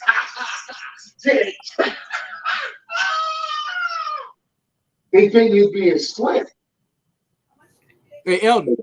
They don't know the last judgment of their wickedness. That's why the Lord telling you here, read it again, and let the side of rock. Right, it also says we can sentence against evil being and stealing. Yeah. It says the knowledge of wickedness is not wisdom. Neither at any time the counsel of sin is prudence. Yeah. Y'all trick meetings and blood meetings. Y'all niggas think y'all being wise. Well, we go over here and take over this neighborhood and block them off here. And if we move like James St. Patrick in power, you know what I'm saying? Niggas will never get caught. Get the fuck out of here, man. Satan gonna burn you niggas in the head. And that's how he keeps selling that dream over and over. Keep selling the dream over and over and over again. What you got, you excited? Yeah, just a quick point, Elder, that you made earlier. You know, Jake actually embraced the snake culture. They call it slime life and shit. Basically, they get over. It's a culture where basically they backdoor niggas. You know, they trick niggas, they set niggas up to rob, and they call it slime. You know what I'm saying? So, and it's an actual gang. It's like, I don't know if it's like an extension of Bloods or whatever, but Jake actually embraced the Serpent's ways, man. Like, that's crazy, man. That's all I had. Nah, hey, that was very edifying, short but edifying. Cut. And a lot of down moves up here, they say like, what's popping slime? Yeah, they you know do that shit. Slime was like blood talk. Yeah. I mean, being like greasy, grimy, slimy, slick wool type shit. Yep. And Jake actually embraced it, man. They are embracing the same thing that got us in this situation, man, and make it lighter. And you know what I'm saying? As a culture, man, like we really gotta get up out of here, man. Yeah. Like the scripture said, my people are wise to do evil, but to do good they have no knowledge. That's right, bro. Right. You got that Ecclesiastes, right? Yeah, I got you. This is Ecclesiastes chapter 8, verse 11. It says, because sentence against an evil work is not executed speedily, therefore the heart of the sons of men is fully set in them to do evil. Right. See, Eve was like, yo, you eating of the tree and you ain't God. But a lot of people, see, Jake can't look far into the future. That's what's wrong with niggas. Yeah. Niggas don't think like, yo, how long I'm gonna sell drugs for? By me selling drugs, killing niggas, and robbing niggas, what do that jeopardize? It jeopardized my passport. It jeopardized my gun license. I'm not promoting that. Some brothers got it, some brothers don't. But it does jeopardize that. Yep. For you to legally put something on your head or in your car to protect yourself. It jeopardizes that. It jeopardizes you seeing your kids. It jeopardizes you having a passport, traveling, seeing the world, getting more open thoughts. Because traveling is important. It does help. The scripture talk about travel. A travel man, an experience. That's right. Seeing the world from a different angle. That's right. Esau paralyzed you through that by setting certain booby traps through the serpent's juice, the same way he beguiled Eve. And a lot of niggas do the same shit they do and get jammed up for the chasing of Eve. Because Eve fed her husband juice. Because once she knew she fucked up, she didn't want to go down by herself. Women don't like to be alone, bro. Women do not like to be alone, especially when judgment comes. But that's saying misery loves company. Like, chill. You can't leave the alone by themselves long anyway. They're going to get into some type of mischief or they're going to do something to their ass. Yeah, cut. Or they're going to try to pull other people down. Yeah. True. If you catch a hell by yourself, you're going to be super stressed out. Yeah. But if I know like someone catching hell, you catching hell, the shy catching hell, I will be more relaxed knowing that we all catching hell because there's multiple people going through it. But if I know that it's only me, I'm going to be way more stressed. Yeah. You're going to be like, why me? Right. And you're going to have a lot more in your conscience than if you know other people were suffering the same thing or similar things with you. Going back to the saying, misery loves company. Yeah. And also the scripture, it talks about the things that are accomplished with brethren that's in the world. So we all going through hell, man. Like, you know, it might not look like it, but, you know, with certain brothers, but we all going through the same thing. The Lord is going to put you through, like, to the threshold of what you can actually take. And then he going to hang you right there and be like, all right. And like the scripture say, it finds you a way out, you know. So every brother in this truth, you know, brothers that's on here right now, every brother that's really fighting this truth, they really going through stuff, man. Like, you know what I'm saying? And like the elder said, it makes it kind of easier to, you know, take because it's like, okay, yeah, my brother, he going through that. I'm not the only one, you know. Hey, even before I started this live, you know, the spirit, like, man, at least get 4. I know at least 2 or 3 are gathered. So I've been hanging. I had you, your call, I had Ron, different brothers. Like, yo, jump, you know what I'm saying? Yeah. Because what? It's power. The saying it's power in numbers. Put it like that. Yeah. On the right hand and on the left hand. You know?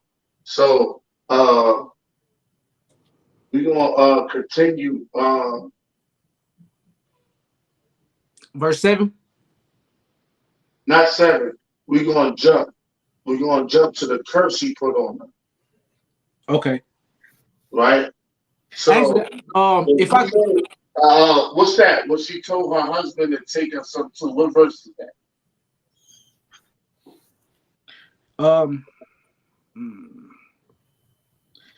16. Wait, the curse that the Lord put on Eve. No, when she gave to her husband too. Oh, Select 7, right? I think it's verse 12, right? And also, could I bring up a point? She did eat and gave her to her husband too.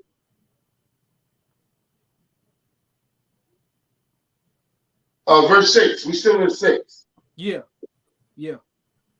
Con, Read 6 from the top. all right. This is Genesis 3 and 6. And when the woman saw that the tree was good for food, and that it was pleasant to the eyes, and a tree to be desired to make one wise, she took of the fruit thereof and did eat, and gave also unto her husband with her, and he did eat. Right, and that represents what? Women want you to follow the ways of this world.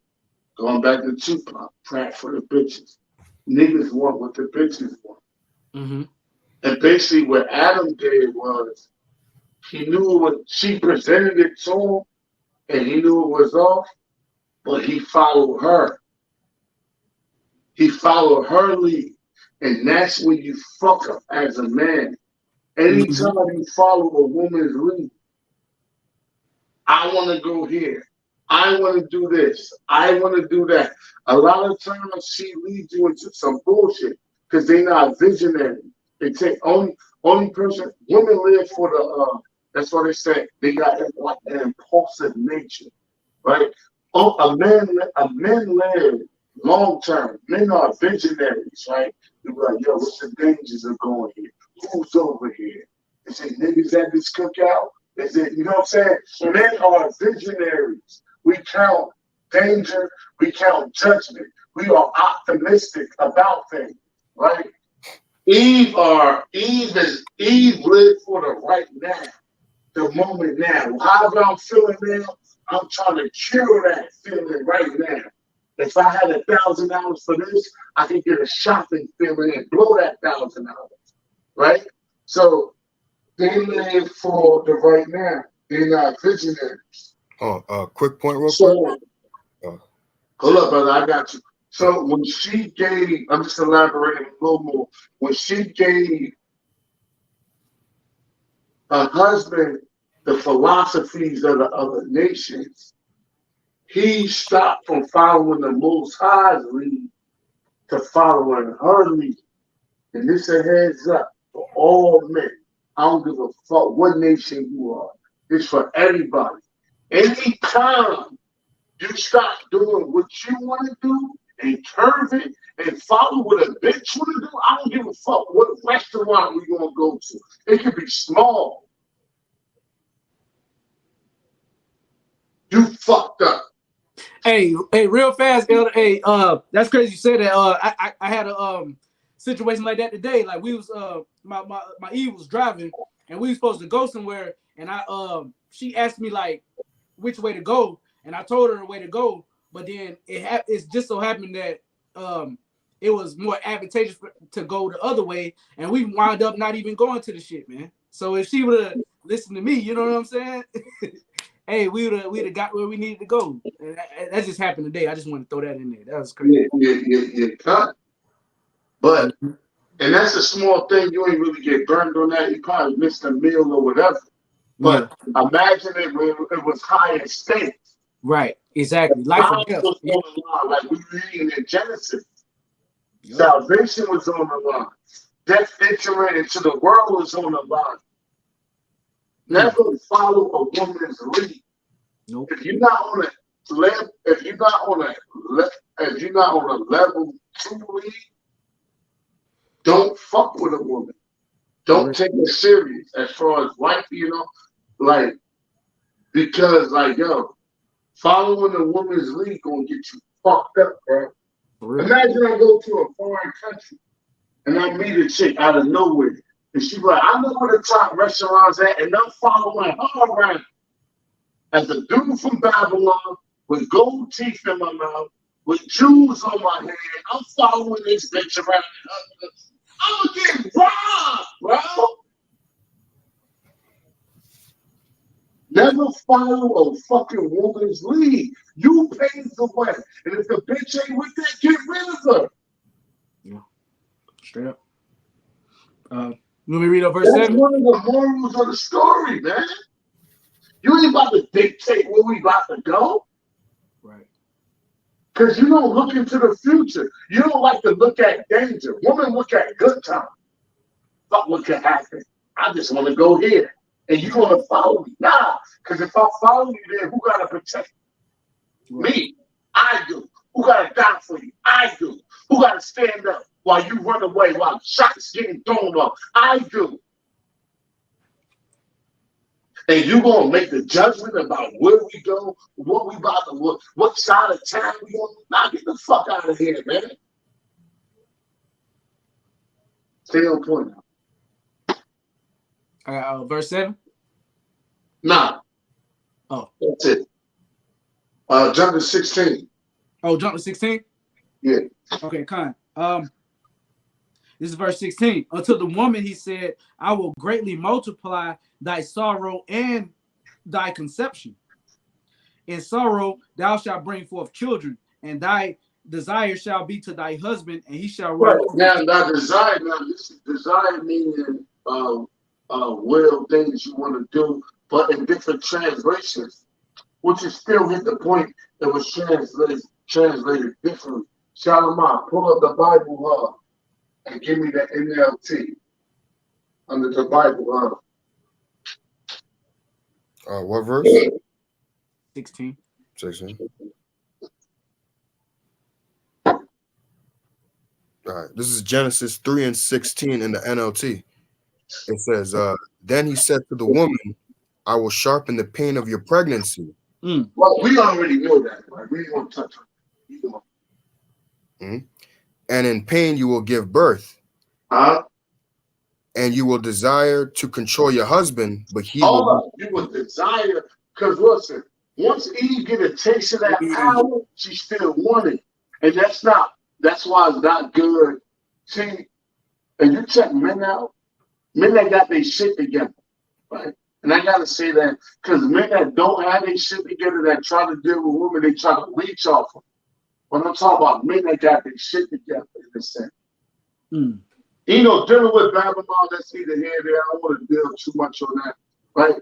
But men that's got their shit together in a sense, like, meaning, when I mean shit together, they mentally equipped, they got sound judgment, they know what they want in life, right? They know where they're going, they know what they're achieving for, right? And now they can put a woman under that leadership. You might got their own crib, whether it's just a fucking one room in the rooming house, right? It's something you can say that this is mine, right? Men that's on a level of that. Now, read it again, bro. It said, thy desire shall be, read it again, that second half. Yeah, it says in verse 16, and you will desire to control your husband. Right, and that's what women do. Because remember, this is a curse. He cursing them. He's not telling them your desire shall be to you. That's a blessing. That's what you're supposed to do. Right? This is a curse. Your desire will be to control your husband.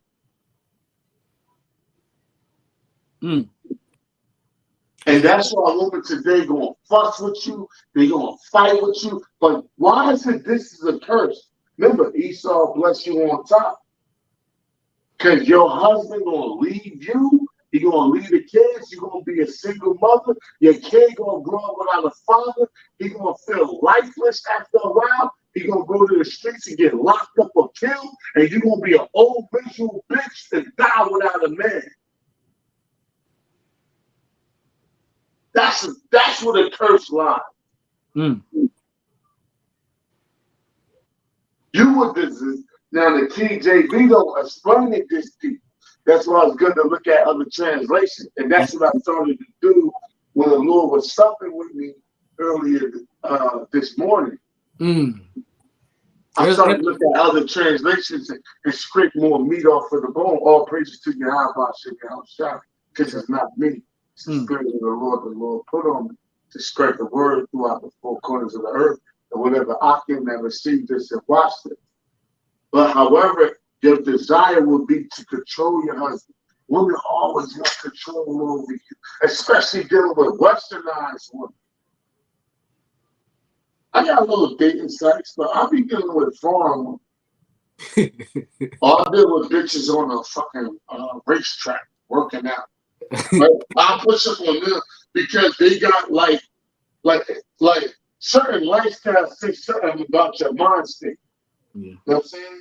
So I don't like really technically deal with foreign, but I'm into foreign, whether they in the land they still in or just came over here, whatever. Because they still kind of got their culture to them, you know. But the scripture said, "We gotta do." The second half. Yeah, in verse 16 it says, "And you will desire to control your husband, but he will rule over you." But this would come what domestic violence, and like I said, I'm not promoting it, but study has shown men suffer from domestic violence just as much as women. I think women is like fucking. It's like an 8% difference between the both. But what they did was men suffer verbally from domestic violence. Because you got something called verbal abuse. And Jake experienced that a lot. When they came, you bad, you bad, you bad, you bad as hell. When they grow up, they be bad as hell. They be niggas. Because they was told, they was pushed into them their whole life from fucking 7 years old. You bad, you bad. Hey, You a monster. You a badass. You a badass little kid. Your aunts, your aunties, your uncles, all that shit is installed into you. So when you grow up to be bad, they push that shit. They never said you bad, but you gotta protect you. They never added that other side of the fence. You were just told that you was a fucking knucklehead. You was a bad motherfucker. So when you growed up under that influence from what you was installed in, from what was influenced inside of you, you actually do it. You got it, Yeshaya. Con. You want me to keep going? Nah, I think you had like a point to say. Oh, nah. Okay, so where we at? Verse 6, right? 17? Oh, 17, yeah. No. We're still in 16. Read 16 NLT. Shalom out, because we're going to hit a few points. All right, so this is Genesis chapter 3, verse 16. The NLT it says, "Then he said to the woman, I will sharpen the pain of your pregnancy, and in pain you will give birth. And you will desire to control your husband, but he will rule over you." And that's where domestic violence comes in. There's a lot of women verbally, I will do what I want, even if the man paying everything. I'm going to dress how I want. You ain't my father. You can't tell me what to do. And the man feel like, yo, I'm doing all this shit. You the mother of my child. I got word on the street that you doing this and that. I'm not even about to mention that. And he about to talk about, we about to go out and do this. Bitch, you about to stay here. No, the fuck I'm not. You can't tell me. Then put your hand in the thing and just hit it. And I'm not promoting this, but this with domestic violence coming. In South Carolina, one of the highest states for that shit. They've been finding wives like on the curbside. Real talk. Yeah. Slump. Hey, you know it's legal still. If you go to the state house on Sunday, you can beat your wife with like I forgot how many millimeters it is, but you can beat your wife on the steps of the state house on Sunday.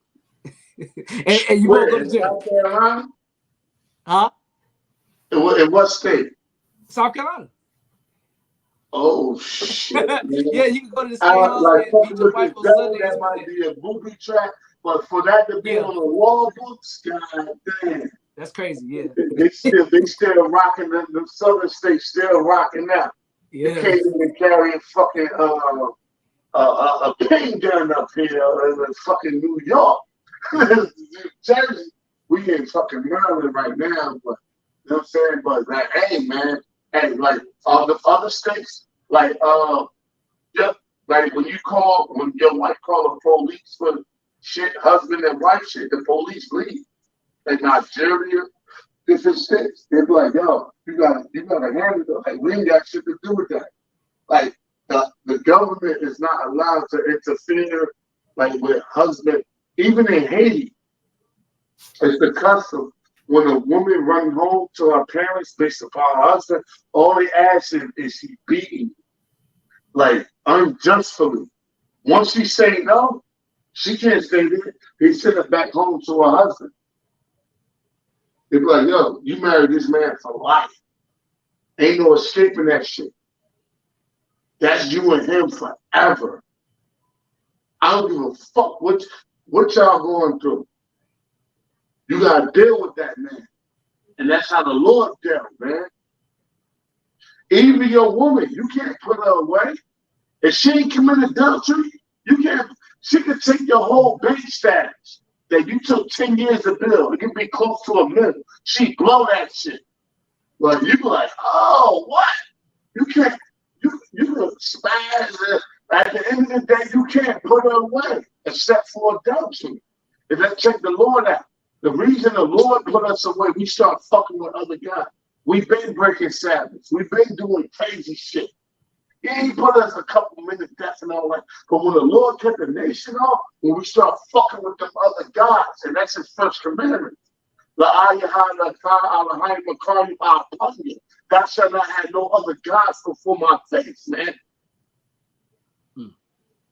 That was the ultimate judgment. So it's the same thing with Eve. If she ain't committed adultery, look, check out Adam and Eve when we read it. She ain't committed adultery. Yeah, she believes in some shit another man said and fuck shit up, but she ain't committed adultery. She ain't fucking another man. Mm-hmm. So Adam kind of still had to deal with that.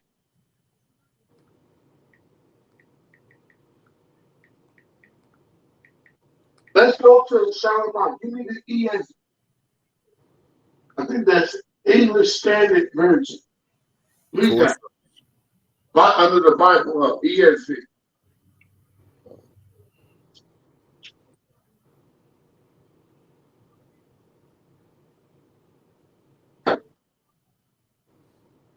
For verse 16?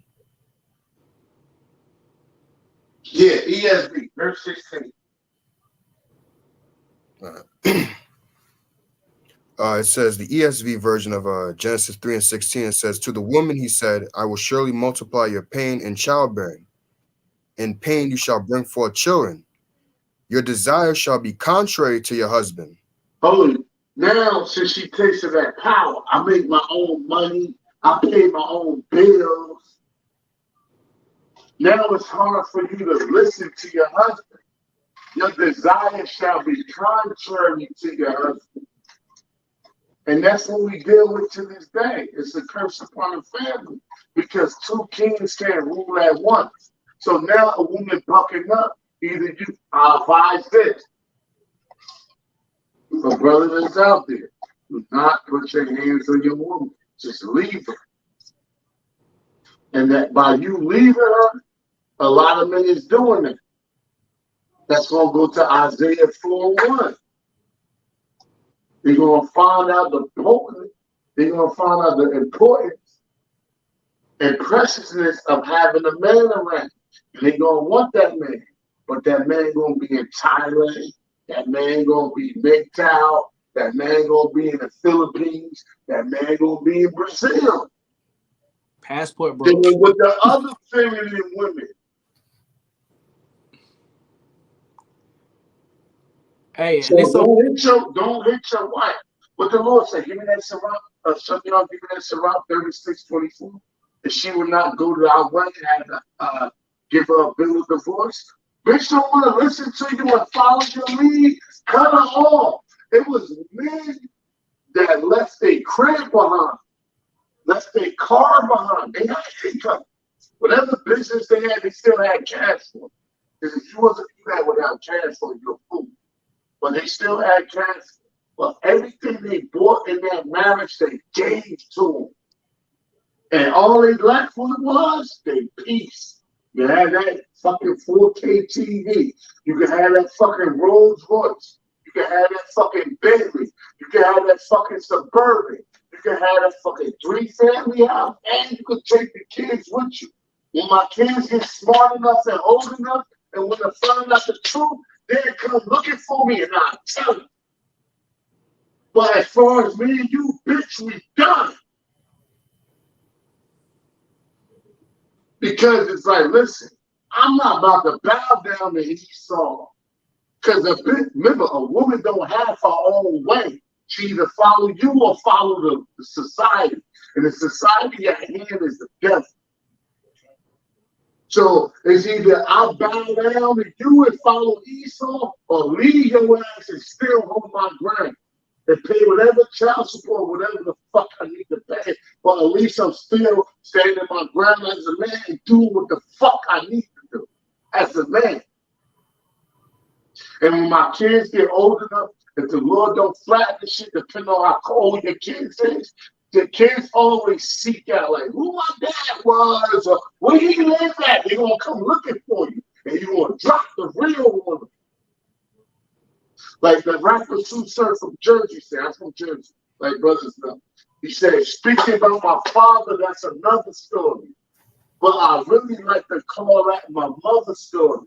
Meaning that everything I knew about when my father was shit my mother said about him, I really never knew what was real about him because I never let him tell his side of the story. But kids always come looking for their father. That's why I really don't like promoting being stepdad. Because like kids kind of always come seeking like who my dad was. Like, and then whether you in 3 states away, 10 states away, or in another country, they will get their passport, fly over there, hunt your ass down, and they'll come talk, why did you leave us? And they'll have them questions for you. And then you bring out, like, yo, your mother, and they're like, oh, this bitch lied. They find out the real. Now they got resentment towards her instead of you. A lot of kids wind up living with their fathers living like when they're 16, 17, 18. They're like, yo, this bitch done ran some bullshit on me since birth. What you got, brother? Sirach 25 and 26. Right. If she go not as thou wouldest have her, cut her off from thy flesh and give her. Stop fucking us. And the Lord said this for a reason. Because a lot of brothers still got women around you and say, bitch, we done, but you still fucking her. To Eve, if you still fucking me, we still a couple. But once you start fucking her, you cut her off from thy flesh, you ain't giving her no more ride, that set the step that we done. She gonna think you got something new, this and that. But you can tell Eve all day, fuck you, I don't care about you, bitch, you ain't shit, this and that. And you smash her lights out 2 days later. That shit you said don't mean nothing. That's what the Lord said, cut her off from thy flesh. And give her a bill of divorce and let her go. Let her go. But the rule, first thing he said was, cut her off from thy flesh. Stop smashing her. Moment you smash her, Eve be like, yo, the way you lay that dick to me, the way you piping me down, you talk about you don't love me. To me, you love me. Remember, their vagina is connected to their emotions, and their emotions is connected to their mind. I'm going to say it again. Their vagina is connected to their emotions, and their emotions is connected to their mind. So if you really piping her down real, that's why this is the illest thing ever. The Lord dropped a heavy gem. He said, cut her off from thy flesh. Stop piping her down. Now your words have validity. Now your words have meaning. Now what you said to her is dawning on her. Now what you said to her is taking it serious. But if you still fucking her talking that shit, she ain't gonna. Remember, women are not spiritual. They're not mental creatures. They're not logical beings. They're physical beings. They're emotional creatures. And their vagina is attached to their emotion. So long as you fucking them and sparking their emotion, what you verbally say to them don't mean shit. That's what the Lord said, cut her off from my flesh and give her that bill of divorce. stayed off the sun. Yes. Solomon. Mm-hmm. Same verse, give me the amplified version. Amplified. Now the King James version is the best as far as reading the scriptures. But even with that, you gotta go into the Greek and Hebrew at certain times. But when you're dealing with certain topics, it's good to look at other versions. Give me the amplified. You got that? Is that the ASV? Is that it? No, it say amplified, straight out amplified. Then you gotta scroll down a little bit. Don't scroll down too fast. I don't want you to pass it. Hit the amplified.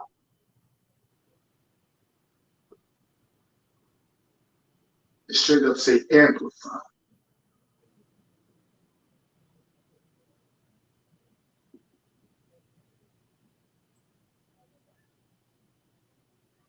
And the Bible is a good resource tool to use.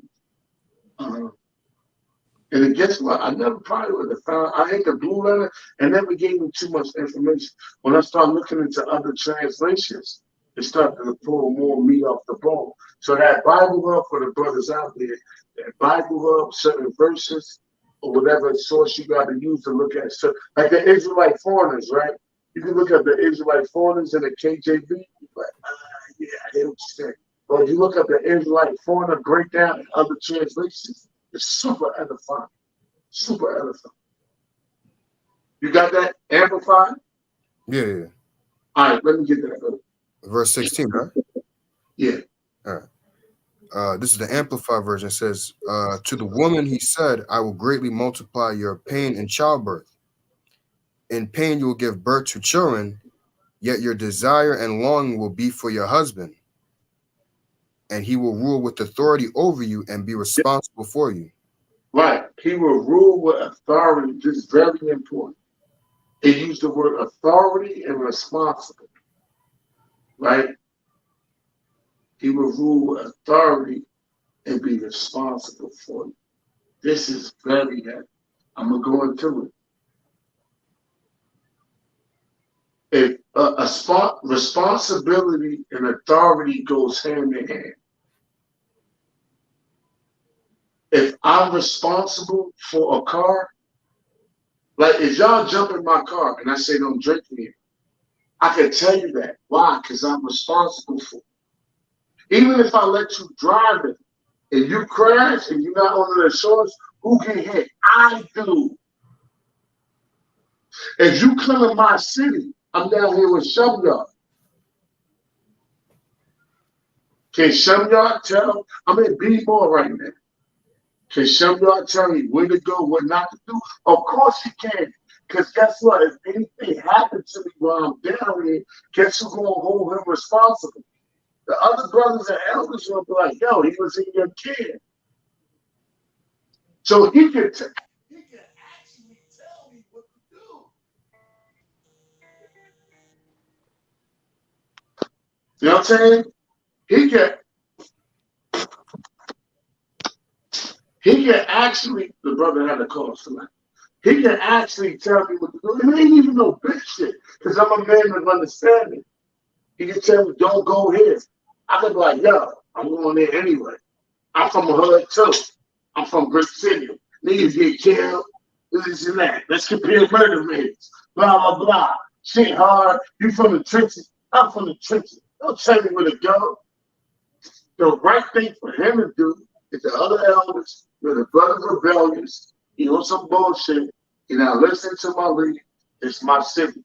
Something happened to him, it's not on me. I advise y'all to take him back up top.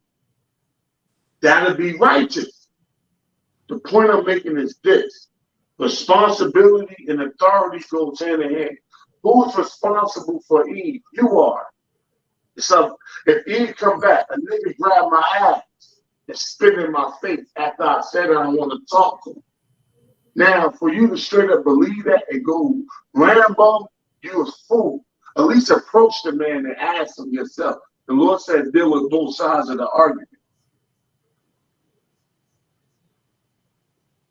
Yo, anytime a woman becomes your wife or your lady, your life is on the line for the decisions she made automatically. You could die any day and give your life any day. We're the Lord's woman, and he died for us. The elect started, then the nation coming back through the elect. But the point is this: the Lord used the word responsibility and authority in the same sentence. Why? In another translation, what's that? The Amplified we on? Yeah. Yeah, he used responsibility and authority. Because guess what? If I'm responsible for you, I got authority over you. And if I got authority over you, I'm responsible for you. But what Eve wants? Eve wants you to be responsible for her, but don't have no authority. Check that out. Yeah. If a nigga pinch my ass, if I'm dressed sexy, if I got titties out in the fishnet stockings, you can't tell me what to wear. But if a nigga violated, you gotta risk your life. Nah, baby. It don't work like that. It don't work like that. Let's deal with prestigious men of this world. Yeshaya, Solomon, Shemya. I'm a high-level celebrity. Y'all my security. Y'all responsible for my safety. So do you have the authority to tell me which way to leave the building, which car to switch into, which plane to jump on, which clothes to wear? Change your clothes and leave out this way. I don't got shit to say against what y'all gotta say, right or wrong. You cannot argue against your security personnel because they are responsible for your safety. Mm-hmm. I was watching Lil Durk, a known rapper. He told his security, he said, yo, I pay y'all to watch my family. A lot of money. He said, if anything happened to my family, I'm going to kill y'all. Maybe he was searching for camera. I don't know. Maybe he was serious. But the point still stands. Mm-hmm. If you're responsible for somebody, just the thing with Eve. I want you to be responsible for me. I want you to buy me things, treat me nice, feed me when I'm hungry, do all these responsible things. But you can't have authority. I want you to pay the bill. That's sucker shit. Never sell responsibility without authority. And never sell authority without responsibility. Authority without responsibility is slavery. It's slavery without responsibility. And authority without responsibility is slavery. And slavery without authority, and authority without responsibility is slavery. Vice versa. So that was a tongue twister. Authority without responsibility is slavery. And responsibility without authority is slavery. That's better. So you can't be responsible for something or someone without being able to tell them what to do. If you in my house, I can tell you what to do. If you in my car, I can tell you what to do. If you in my city, based upon, if you can't heal your own, that's different. But if you can't heal off the strength for me, I can tell you what to do. I can tell you where to go. I can tell you what not to do. I got a rule over you because I'm responsible for you. Because if you can't quit your burners, you won't come back to me. And that's what Eve do. They like to sell niggas responsibility, but they don't like to give them authority. Nah. It don't work like that.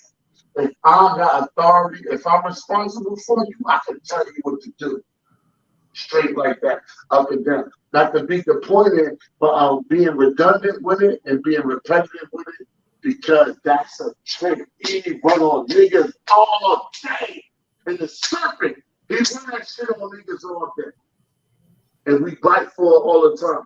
But remember, read that again. The main key words in the Amplified is responsibility and authority. Those are the key words. Read that again, Solomon, Baba Shah. It says, and he will rule with authority over you and be responsible for you. There you go. There you go. That's the Amplified. Now, Give me the Aramaic Bible. Select it. Let me take a read right for it.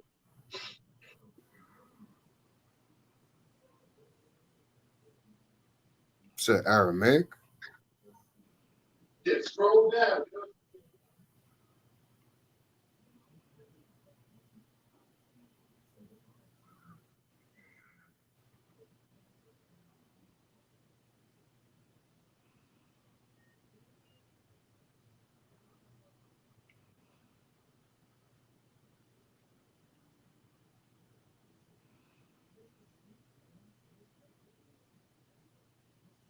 No, I think this is it.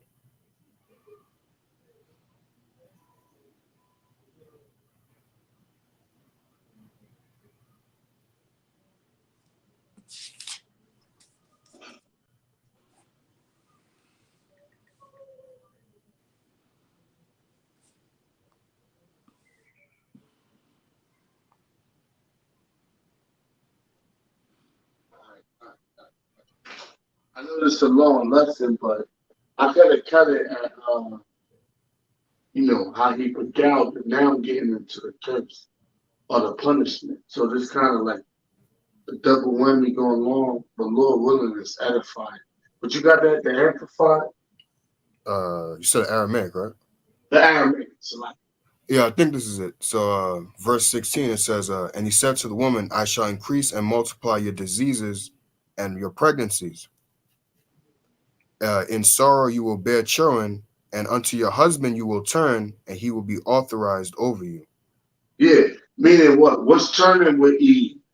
Their trust, right?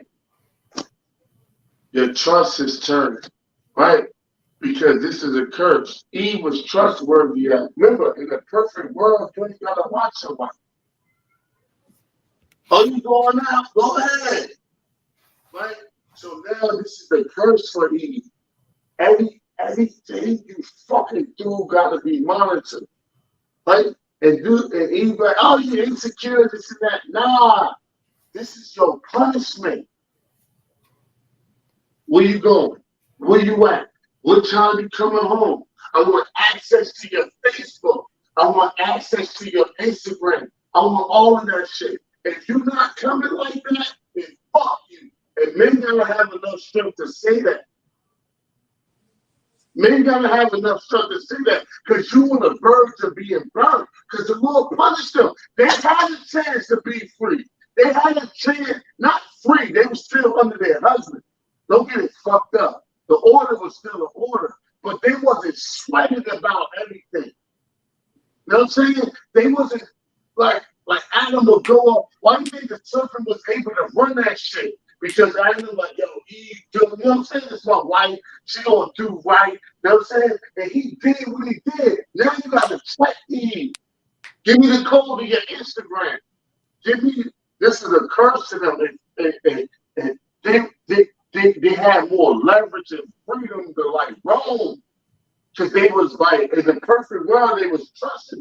And when they go back to the kingdom, they ain't gonna break nothing. The kingdom gonna be perfect. You're gonna dip off 6 months, your wife ain't gonna fuck nobody. You do that shit now, like you done. You know what I'm saying? Eve gotta be, basically Eve had to be treated like a toddler now. That's what the Lord's saying. You shall desire to control him, but he shall rule over. Your desire shall be unto thy husband. Eve has to be watched. And if you don't watch her and the whisperer comes, for you brothers that got Eve, that's taking something serious, the whisperer comes, he looked good, he smelled good, he dressed good, he whispered in her ear and sell her fucking dream. You out of there. That's simple. Especially if she like working on the plantation. And I'm not saying this for you to get discouraged. And that's why we gotta get the fuck out of here. Because certain brothers are in these situations.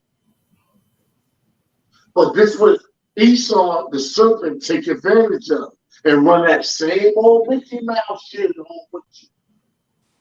He empowered a woman. And by empowering her, that destroyed her. And even I like a guy that tell me what to do. If you really ask Eve, like, what type of guy do you like? He dig into her mind. I like a guy that tell me what to do. I like a guy that say me no. I like a guy that say, fuck that, we ain't doing that. They live off of that shit, bro. Even though what society tell them one thing, but you really dig into their psyche, they love that shit. That's why they say nice guys finish last. Eve love a dude that and tell them no and reroute what they want to do. Nah, fuck that. We ain't doing that. We going here. I don't like the food there. Well, order something off the menu that you do like. You don't like you like yo, you don't like everything they don't got. They got something you fuck with. Yeah, I do like that chicken. I ain't there. Jump in the car, baby. And you probably kiss on the forehead. Yeah, you know I got you, baby. Like, just fuck with the chicken. Just fuck with the chicken tenders then. But for you to follow her lead, that shit is off, bro. That shit is off. You paid the way. The Lord made you here.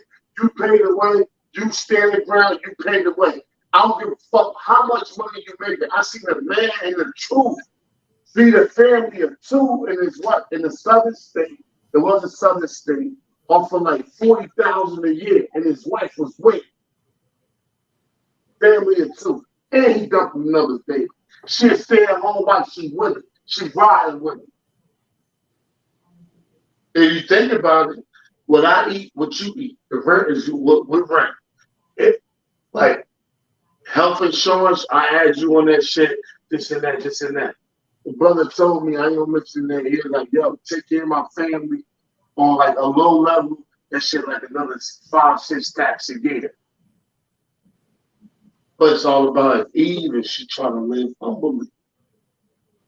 And she trying to, and she want Versace, and she want the trips here and there. And you couldn't take it in.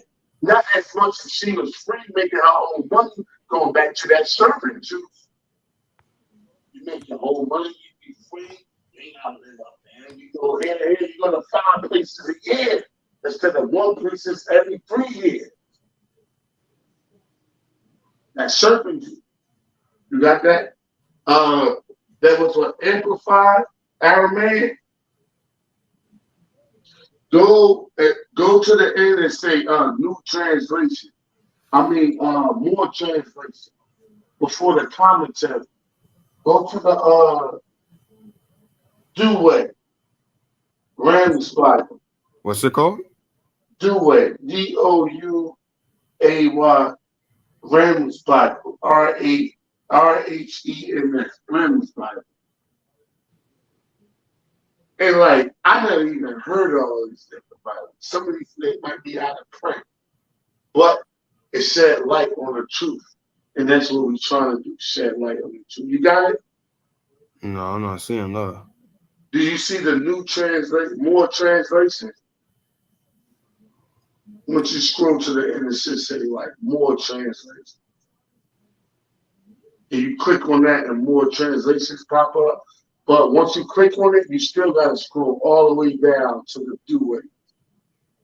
Past that. And this Esau, the devil, he make you work for that edification. But I just don't happen to have idle tongue. So I'm like, yeah. Because once you click on it, it starts you all the way back to the top. And then you got to scroll back through to the Douay Rams. RHEIMS Rams Bible. You see it? Hold up. Do you see more translations? No, I ain't seeing that. Hold up. You want the Bible, right? Yeah. Genesis 3 and 6. Mm-hmm. Go to the last before the commentary. It's a little column, like little click on like tab that says like extra translation. Hold up. And you gotta scroll all the way down. and it's a step before the commentaries and right before the last translation.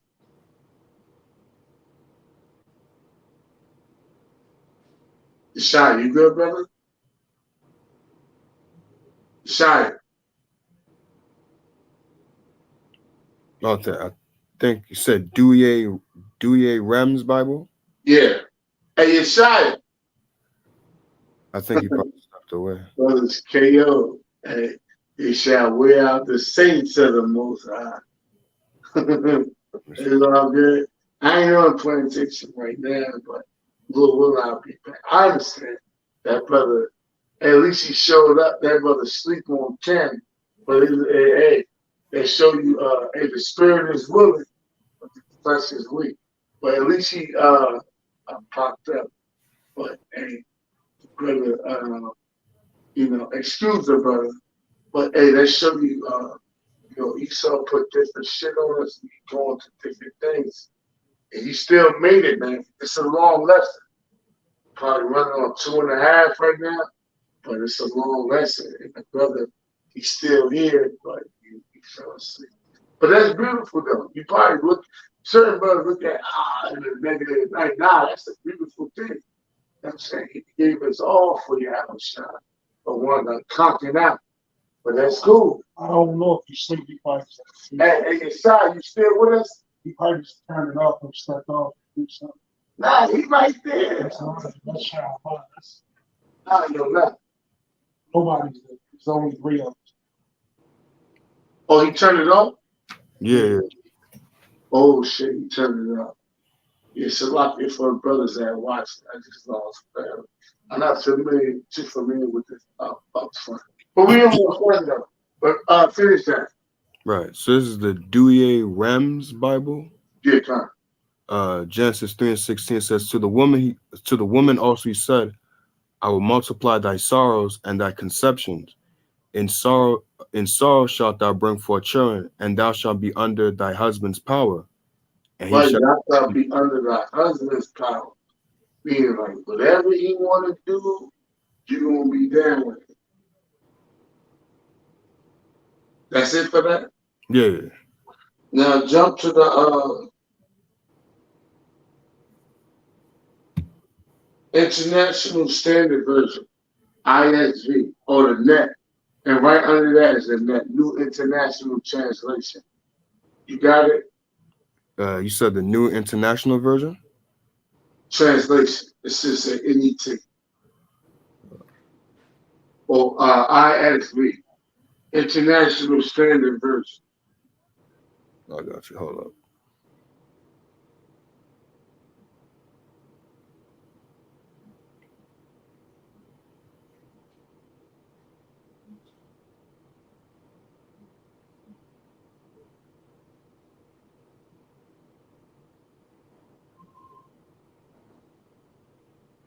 This one thing here about the Baba be laggy as hell. Nah, that's all good. I know I see you. I'm saying, so you got to wrap it up anyway. It's like the last one. But Esau running the same Mickey Mouse shit. Mainly on E, but he had niggas too. Selling a false reality that's not real. So like it, just give me a Ready, excited? Yeah. Yo. Okay, you said, hey, the brother back in effect. I thought you went to sleep or something. Oh, nah. I had to, I got a dog, man. I had to get him right real fast. Yo, yeah, kind. I had the boobies, like you checked it out for me. I'm about to. I didn't have time today, man. I was ripping and running and shit. I was late to get on. Yeah, I seen you the Jericho shit. The Jericho, yeah. It's the dude that played in Walking Dead. The black dude with the stick.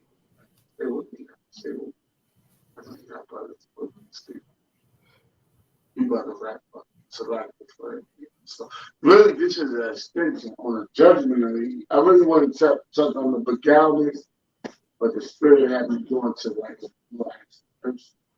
But you got that in the International Standard Version? Yeah. Yep. ISV, International Standard Version. What that say? It says International Standard Version. He said he told the woman, "I'll greatly increase the pain of your labor during childbirth. It will be painful for you to bear children. Since your trust is turning toward your husband, and check it. Since your trust is turning towards your husband, right? Read on. and he will dominate you." Right now, I gotta dominate you. Now I gotta be on you about everything. Who you talking to? Give me the password to your phone. Give me your Instagram, Facebook. I want all of that shit. I need all of that for me to fuck with you. And even at a certain amount of time pass, I might give you leeway, but still I might interrupt at any point and question what you into. Who you going out with? What friends you hang with? Is them bitches hoes? Yo, you gotta be on Eve now. And guess what? That's a curse because that's stressful.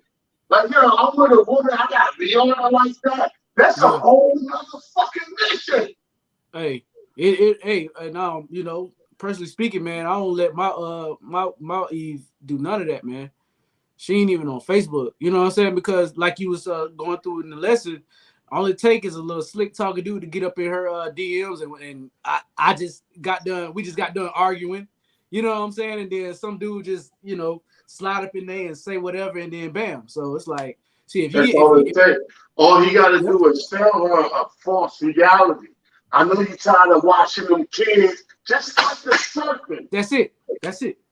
Even though she in her heaven, a working man, a military man that did his thing, that put her up. She don't got to work. Yep. That took care of her fucking kids. Mm-hmm. No kids. Yep. And put her up. Mm-hmm. And she don't gotta work. You know how many women would love to not work and have the not the luxuries of life, but at least the necessities of life. Man, that's where it's at, man. Shit, man. What? If I was a bitch, I'd be like, what? Who is that? Hook me up now. Instead of going to yo, look at a bitch that gotta get up and work every day. That bitch is free. Don't let her work early shit. You gotta do the managing that. You gotta be here 6 in the morning to bust the doors. Woo! When she get out from work, you won't catch hell.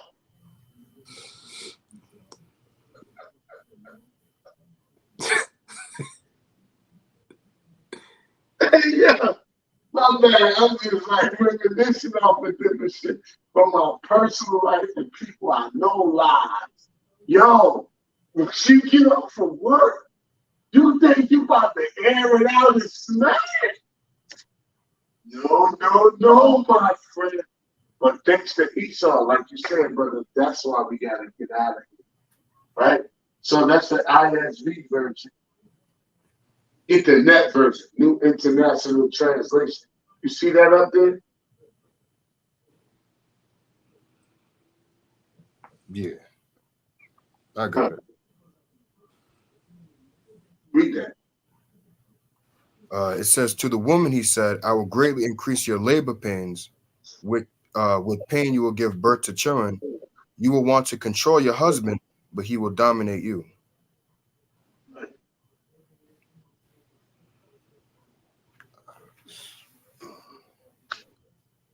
He will dominate you.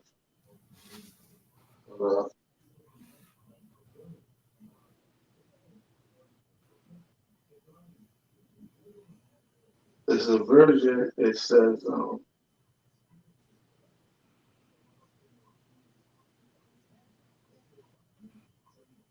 you will be dependent upon him. Try to look for that version.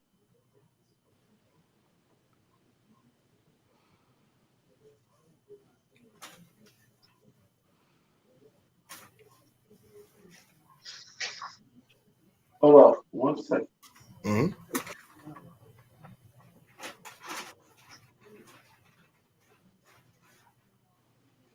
Right. Under that new more translation, Lamsa Bible. Lamsa Bible. Lamsa. Lamsa Bible. Lamsa translation.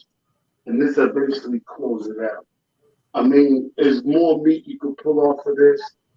I try to grab it. I try to scrape the bone dry.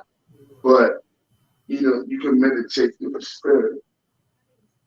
It said Lamsa? Yeah, Lamsa Bible. Same verse. Or if you can't find it, just type it in the Google, in the book chapter verse, it should pop up. If you have trouble finding it. But see, men, especially Israelite men, forget that they have the power. Mm-hmm. You have the power. Eve wants you to lock her down. You're a free man before you met her. Your life get tied up by me and her.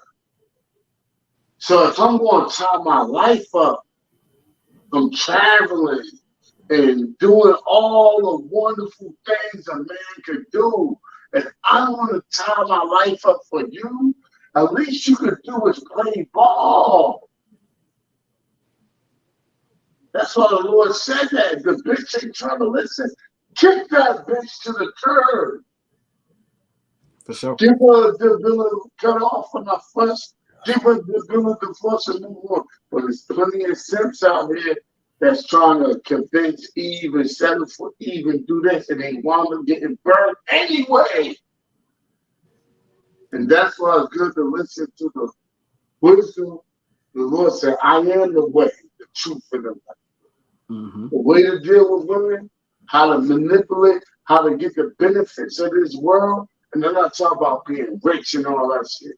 But the way to escape this world with less trauma is still possibly be saved by your help. I should have lies in the book, the wisdom, knowledge, and understanding the book. He told you how women to be. He told you the traps they lay for you. He told you that it's best they that had wives as be as though they had none. He told you all that shit for your better situation for this hell. But what Jake do, they go against it, they double down on wives, they multiply children, they think they safe in the safe zone. Come to find out they get burned in the end anyway. And some brothers that do work out for them. I'm going to add that balance. Some brothers that do work out for them.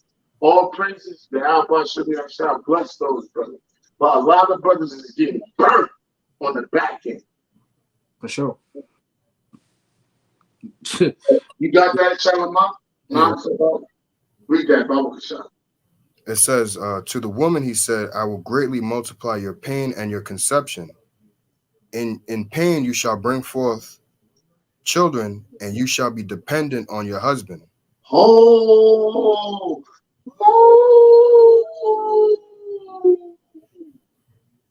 bring that lumps back, that second hand, and pain that shall bring forth children. Mm-hmm. In pain you shall bring forth children, and you shall be dependent on your husband. Yeah, for you to be dependent on somebody, that means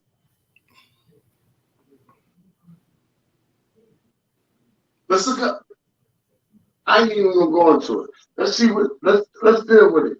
I was gonna end it in like 40 more seconds. I'm gonna stretch it to 10 more minutes just for edification. Shalimah, can we get dependent in the Webster's? And Deshaun, you still there? Yep. Can I get synonyms for dependent? Let's pull the meat off of this bone. The Lord said, you shall be dependent on your husband. Meaning what? You have no power. You have no control. That means if this man died, you left for nothing. You got to let the Lord guide your way. And they don't even believe in the Lord on that sense. The Lord said in this long survival. I love this translation as far as this. He said, you shall be dependent on your husband. A boss bitch is not dependent. A bitch that got her own is not dependent. All that's going to do is cause a fight. That's going to cause domestic violence, or that's going to cause that man to walk out and abandon the whole shit. You're going to be a single mother fighting on your own, eventually grow alone and die alone, and your kids like the masculinity of a father and be a nigga, and their daughter, they like the masculinity of the father and be getting fucked and jumped off by niggas. It's death either the way. The Lord's judgment for Eve was her judgment. You bow down to your husband and everything, since you got to be treated like a child and be watched. If you try to break that judgment, you will face greater judgments. Even if Esau came along and promised you everything, you still going to face greater judgments. Bitch. The word of the Lord and the punishment of the Lord is never broken to no man. And if you try to break it, whoever agrees with you going to face greater judgments in the end. Like I was saying, the brother, ex-wife's son, thought he made it out and was going to college and doing this and that, and the nigga still got judged by the devil for the lack of masculine energy. A woman needs her man, but Esau sell that beguileness to him. He sell that dream to him. He sell that false reality to him. And it feel good in the beginning, but you always get burned in the end. Read what you got, brother. Said Merriam-Webster, right? For dependent? Yeah. Yeah, it says one of the definitions, it says determined or conditioned by other. It says relying on another for support. Relying on another for support. And that's when women behave the best, when they rely on you, when they count on you.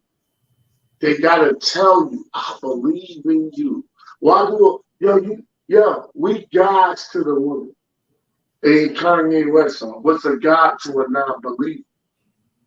Because when you really think about it, all the Lord really wants from us is to believe in him. They say keep the Sabbath and all that. Yeah. But really, when you really look at it, all the Lord wants from us is to believe in him. And when you look at your woman, all you really want from your woman, yeah, loyalty. Loyalty is the number one thing to fuck, right? But really, when you really look at it, whatever you're trying to do in life, whatever mishaps you have, whatever lands you travel, whatever fuck ups you do, you just want to see that woman and look on her, and all she said, like, yeah, I know you ain't got nothing. I know you can't feed me right now. I know you can't do this. I know you can't do that. But I believe you will override that. I believe you will rise up. This is temporary. I believe in you. You know what it's like for a man to hear his woman that he deeply and truly loves, for her to look back at him during hard times and say, I believe in you? Come on, bro. Come on, bro. You can't fuck with that. And that's what the Lord wants from the men of Israel, which is his woman. It's Sabbath, yeah. That is a factor. But really what the Lord wants, infidelity. Not to fuck with other gods, the first commandment. Not to fuck with nobody else. Believe in me. You bring the Sabbath up and chill a couple of times.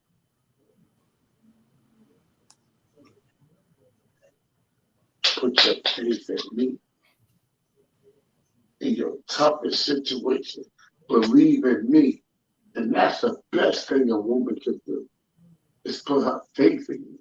Is believe whatever you're trying to do, whether it's starting a business, studying the Hebrew, starting your own camp, that woman will back you 100%. And while you in struggling moments or even facing the demon of doubt, she tell you, I believe.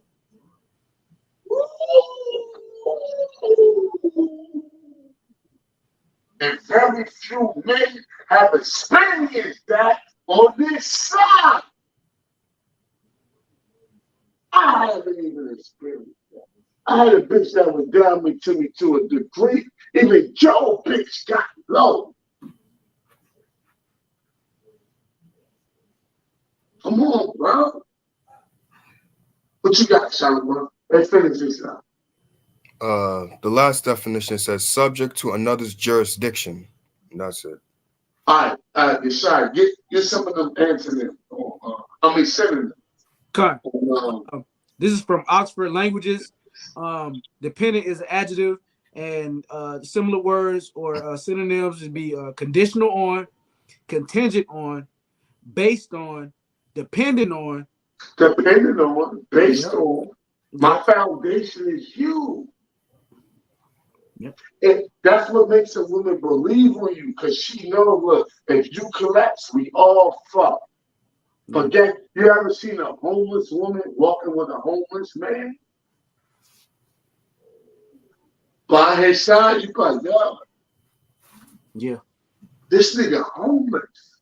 Why won't you leave him and sell pussy? Like, nah. This is my man, and I'm sticking by his side. Think about that. Even Eve couldn't perform that. She ain't fully believe what Adam said to a degree, but when the serpent came, that shit was broken. Mm-hmm. If the one that's out there got that, may your high bar send the outside bless you. Whatever land she come from, that's a gift the Lord gotta give to you. For a woman to ride with you on that level, they say, I believe in you. Look, I trust you. I'm listening to you. I hear you. I hear what you saying. I think about it before a chick to say, I believe in you. Come on, bro. Without you pressing her to say that or this and that, for her to just naturally say that. Come on, man. That's from your high bar. Send me out a shot. Come on. Hit some more of them points.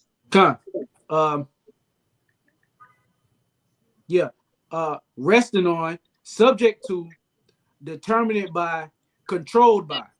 Controlled by. You controlling. You controlling. But women love niggas that, not niggas, but men that control. Yeah. Why you thinking like Tyrone? Because Tyrone, fuck that. We ain't doing that.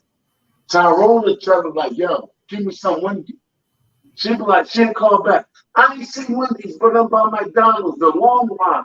Bitch, I told you I said Wendy's. And he's like, oh, I'm sorry.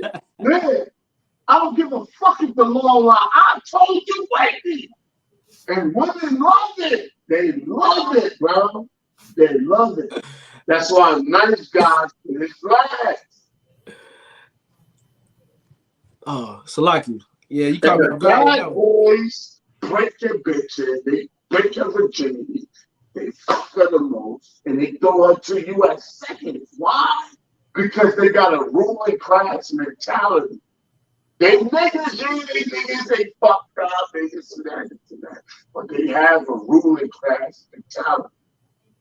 And that turn Eve on. A man that can tell her no. A man that can reroute her direction. A man that can stand on what he's told her 2 weeks ago. Because he's been looking. Yeah, last week you told me this, but I'm going to see if you change your mind. If you change your mind, she know you weak. Or she beg you, please, please, please, please. And you change your mind, she know you weak, she know you grateful. She knows she can change you. She turned off by you. You're not the man that capable to lead her. If you got resources, she'll stay with you. But if the whisperer come along with a better deal, she's out of it. Here's some more singing. Reliant on. Oh, relying on. I rely on you. Meaning, look, I ain't got no backup yeah, how about some of this? We got no fucking backup plan. You think, fucking, you gotta be a fool to think a gun or some type of weapon or some type of money can save you. You gotta be a motherfucking fool. We is down 100%, and we're gonna be testing on this to the M.O.V. It's no fucking backup plan. And that's got to be with E. Like, yo, you gotta believe in me. You gotta back me. You gotta push me. 100% is no fucking backup plan. If I die, we all die. And if I go under, we go under. And you stick with me while I'm under until I rise again. You don't leave me while I'm under. But that's high level shit. The average man on this side will never, ever experience that. And if you did, and if you got it, may Yahweh send you outside, bless you, the Lord have mercy. But at the end of the day, the average man would never experience that type of love from a woman.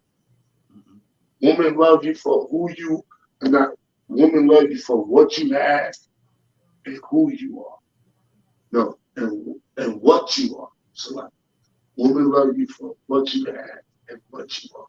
Not for who you are. I mean, not even your own mother love you for who you are. She don't even ask, who are you? Your own mother that birthed you, carried you for 9 months and raised you. A lot of times don't love you for who you are. Don't even ask to seek or inquire who you are. They want to know what you've accomplished, what you've done, what type of resources you have. But then again, you can't get mad. It's just that, don't get mad. Don't get bent out of shape. It's just the nature of woman. But if a man act like that, now it's a different story. But let's go, Shalom. Oh, what do you want? Oh, no, we done with that. Hit some more of those on the synonyms. What else you This is the second quadrant or whatever. Requiring someone or something for financial, emotional, or other support. Pulling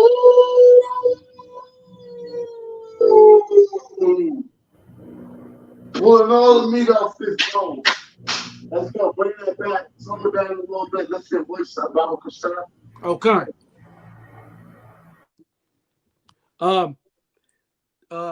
Requiring someone or something for financial, emotional, or other support. Damn. So how you gonna be a boss bitch and be a wife? A wife is dependent on her husband. If her husband drowns, she drowns. So it's her job to keep him afloat. And that's how the Lord intended it to be. But when a bitch got her own money, her own job, she G'ing off, she making more money than her man, the shit fall apart, bro.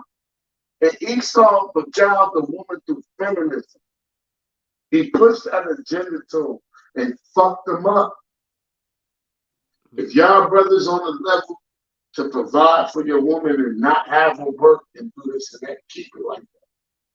Keep it like that. Do not, if you can help it, I know we can't help, do not send them back to the plantation. Do not do that. Do not do that. If the Lord have it happen like that, if she still be faithful, remember, the Lord always can intervene. I'm just dealing logically. But the spirit overrides logic. But the Lord can always intervene and have it still pan out good for you with your woman working. However, the plantation, the work environment is detrimental to Eve. It's detrimental. It fucks them up. If your woman work, you start a business and she worked for you. I'm going to say it again. If your woman do work, you start a business and she works for you. However, if it's not that the case, and shit is down, you deal with it. And just pray for the Lord and turn out well. But you keep faith in the Lord. But at the end of the day, if that bitch leave and she burn you, keep your faith in the Lord. You still gonna retrieve everything in the end. Because remember, We're not dealing with short term, we're dealing with longevity. We in this shit for the long run. Mm-hmm. Fuck what's facing us, fuck what's clinching us, fuck what's biting us right now. We looking at the long run of staying afloat. It's Satan can't promise you the long run. He can't promise you the end. He can't promise you eternal happiness. Only thing he can promise you when you betray the Lord, he can give you a little happiness. But after that, you're going to get burnt, motherfucker. And that applies to Jake, heathens, whoever, Esau, whoever. Got more synonyms on that? This is the third quadrant. Unable to do without. Oh! It's big and deep. You are able to do without me. And that puts you in a position to pray for me. That puts you in a position to rely on me. That puts you in a position to depend upon me. That puts you in a position to exalt me, to continue in the faith.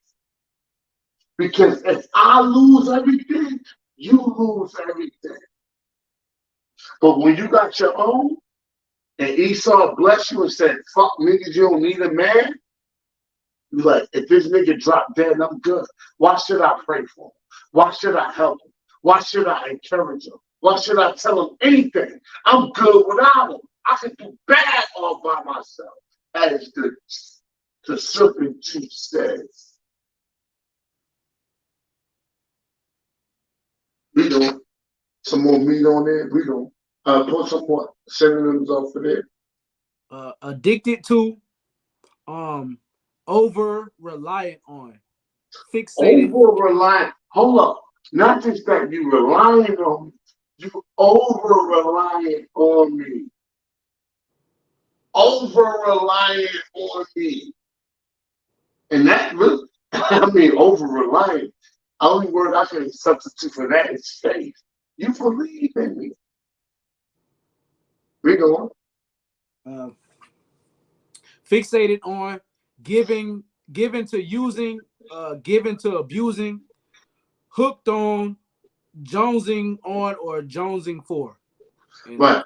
Now, could you go to antonym? What was that? Antonym. Oh, yeah. Now, the antonyms for dependence is we're gonna close up. Antonym. Okay. It's 3 right here. Antonyms for dependence. Synonyms is a light word. Antonyms is opposite word. This is what Eve will not be. Right? Read on. Disbelief. They will not have what? Disbelief. They would not disbelieve. I don't believe what you said. I don't think we should do that. I think we should go this way. I think we should go here. I think we should eat in this. I don't know if you're making the right decision. That's disbelief. You will not listen. This is the opposite. Mm-hmm. The root word. You will not have disbelief.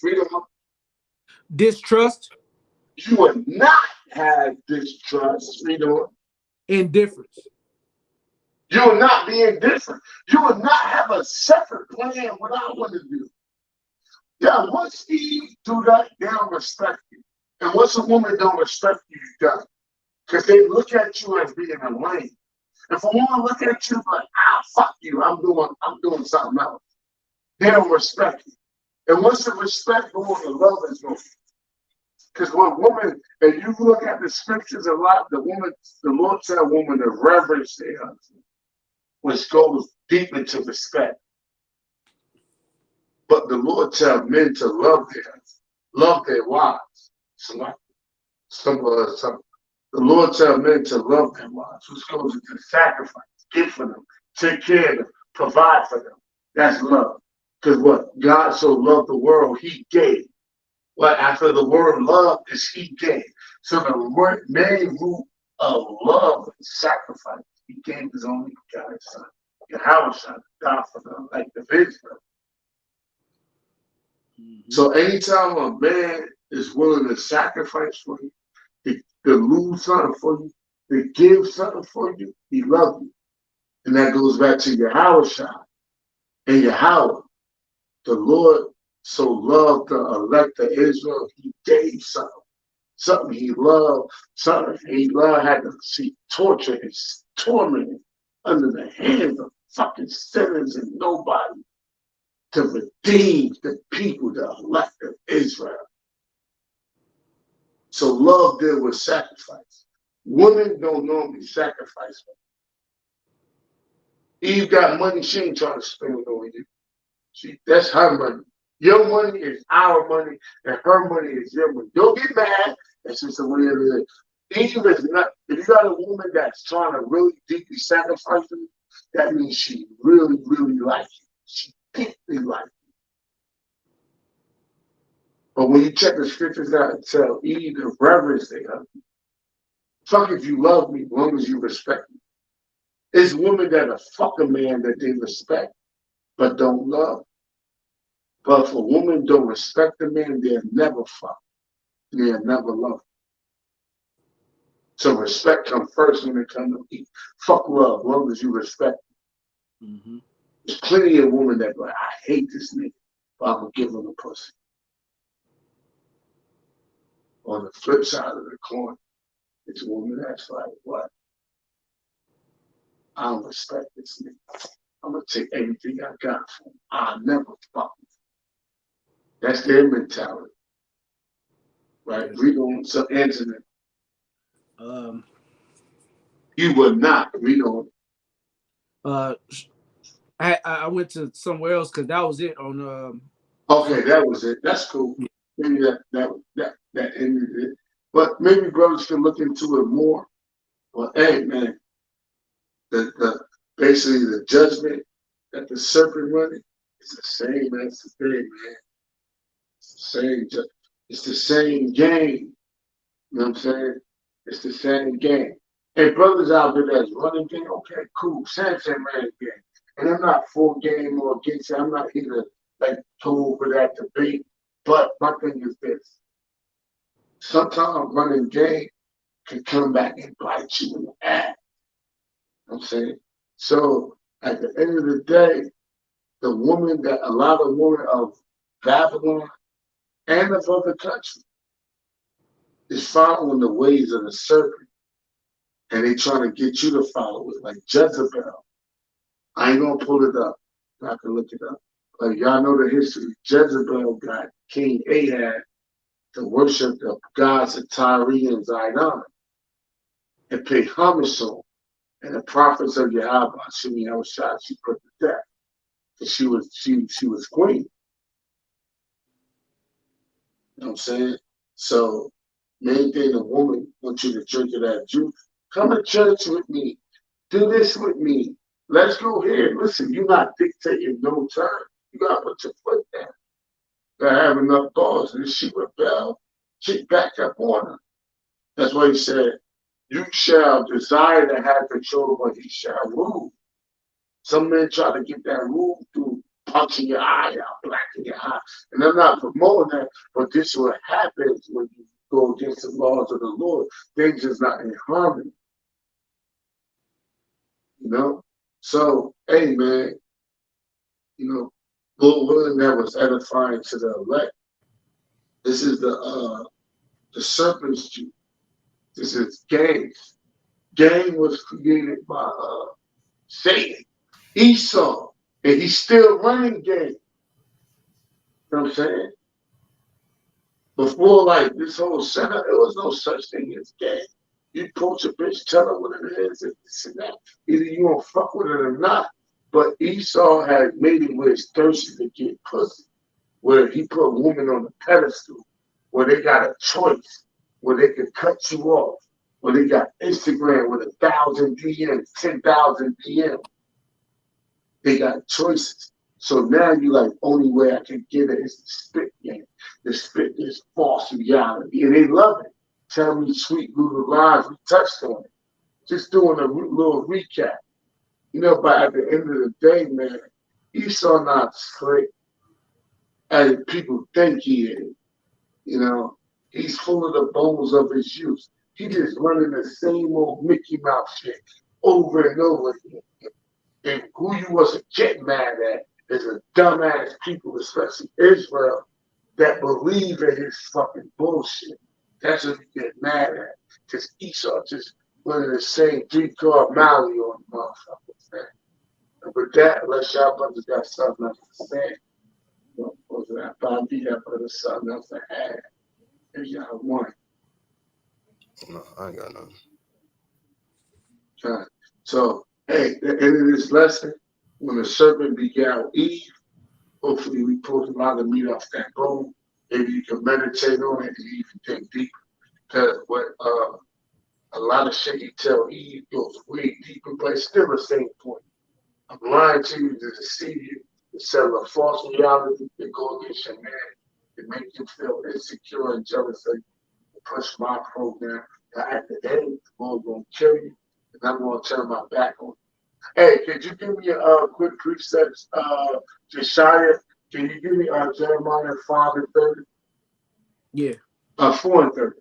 4:30. Okay. This is the book of Jeremiah. Just bring this last point home. 4:30 about shot. This is the book of Jeremiah, chapter 4 and verse 30. And it reads, and when thou art spoiled, what would thou do? Yeah, when everything taken from you, what would you do? Talk to Israel, but let's focus on the woman, because the women are a part of the nation. Israel from the seed of Jacob. Right? When thou art spoiled, when all your benefits, all the things is taken from you, what would you do? Read on. Though thou closest thyself with crimson. Right, crimson is red, right? But what do women put on them with that's crimson? And that's where you get the word criminal. But Esau, the name one criminal, coming from the word crimson, was red because he had red skin. And he committed crimes against the Most High. If you really want to dig into it. But what do Eve put on them that's red? Makeup. They enhance their beauty to get what they want out of men. But the Lord said this, though thou clothest thyself with crimson and beautify thyself. Read on. Though thou deckest thee with ornaments of gold. Yeah, you put all this jewelry on and this and that, you know. Though thou rentest thy face with painting. Yeah, that's that makeup. Read on. In vain shalt thou make thyself fair. Yeah, you make yourself beautiful, but are you really beautiful? Mm-hmm. I love the truth because the truth gave me the label, the visual to look at women with X-ray vision. One thing, men are visual beings, right, when it comes to women. But one thing I look at with a woman is how much makeup and surgery she got, how many piercings and tattoos she got. The more tattoos, and this could be wrong because the Lord, somebody can actually repent it. But if I'm in a club environment and it's like, yo, you tapped up, you got a bullnose ring, you got 5 holes in your earring, you got nipple piercings, you tattooed all over your back. That's a super red flag to me. Now it depends on what I'm offering. Like you in a sex only category now. If I want to play that role. But if I'm looking for somebody decent to have in my circle, you automatically cut off. Like if I got chicks I can pound down already, like you done, like you out of it. But bring that point back. Bring that last point back. Okay. Though thou rentest thy face with painting, in vain shalt thou make thyself fair. Because it's going to come a time when men not going to fall for the BBL. A lot of men don't like that shit.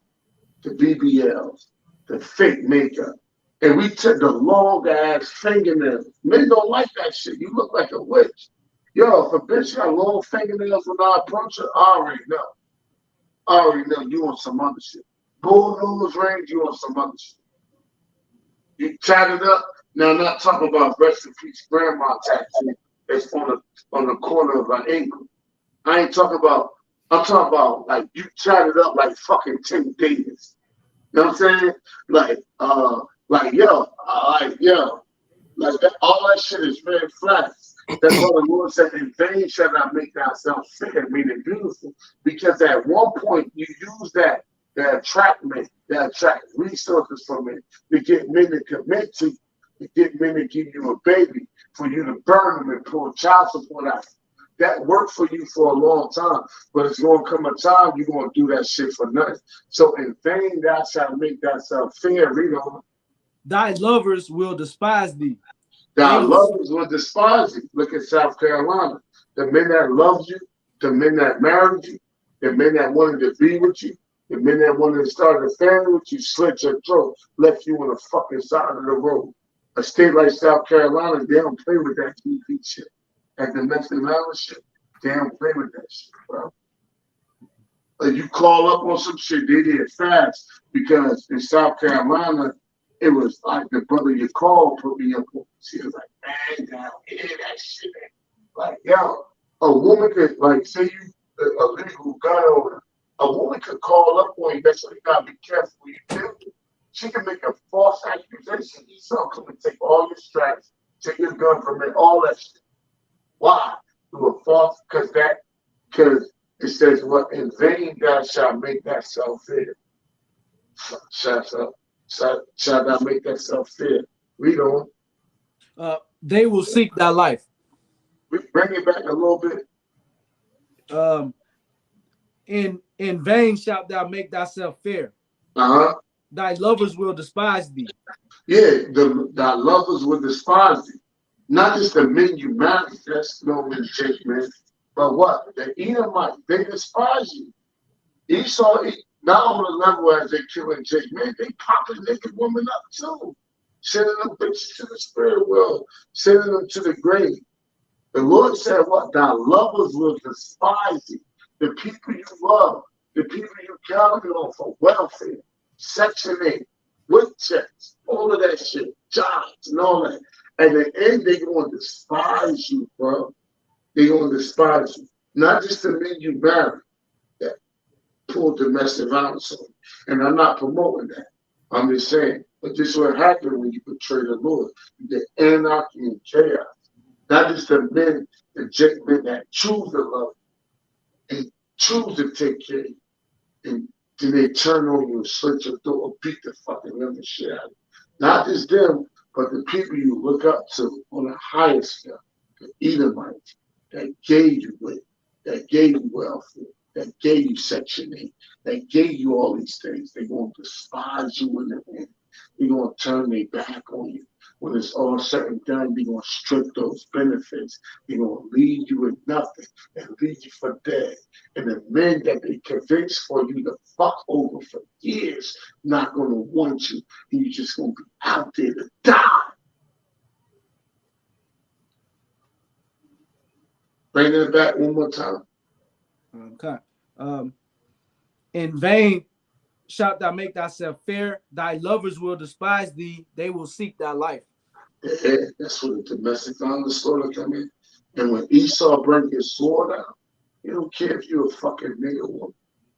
Esau hates you just as, well, maybe a little more than he hate Jake, because he used you to go against Jake, going back to the garden.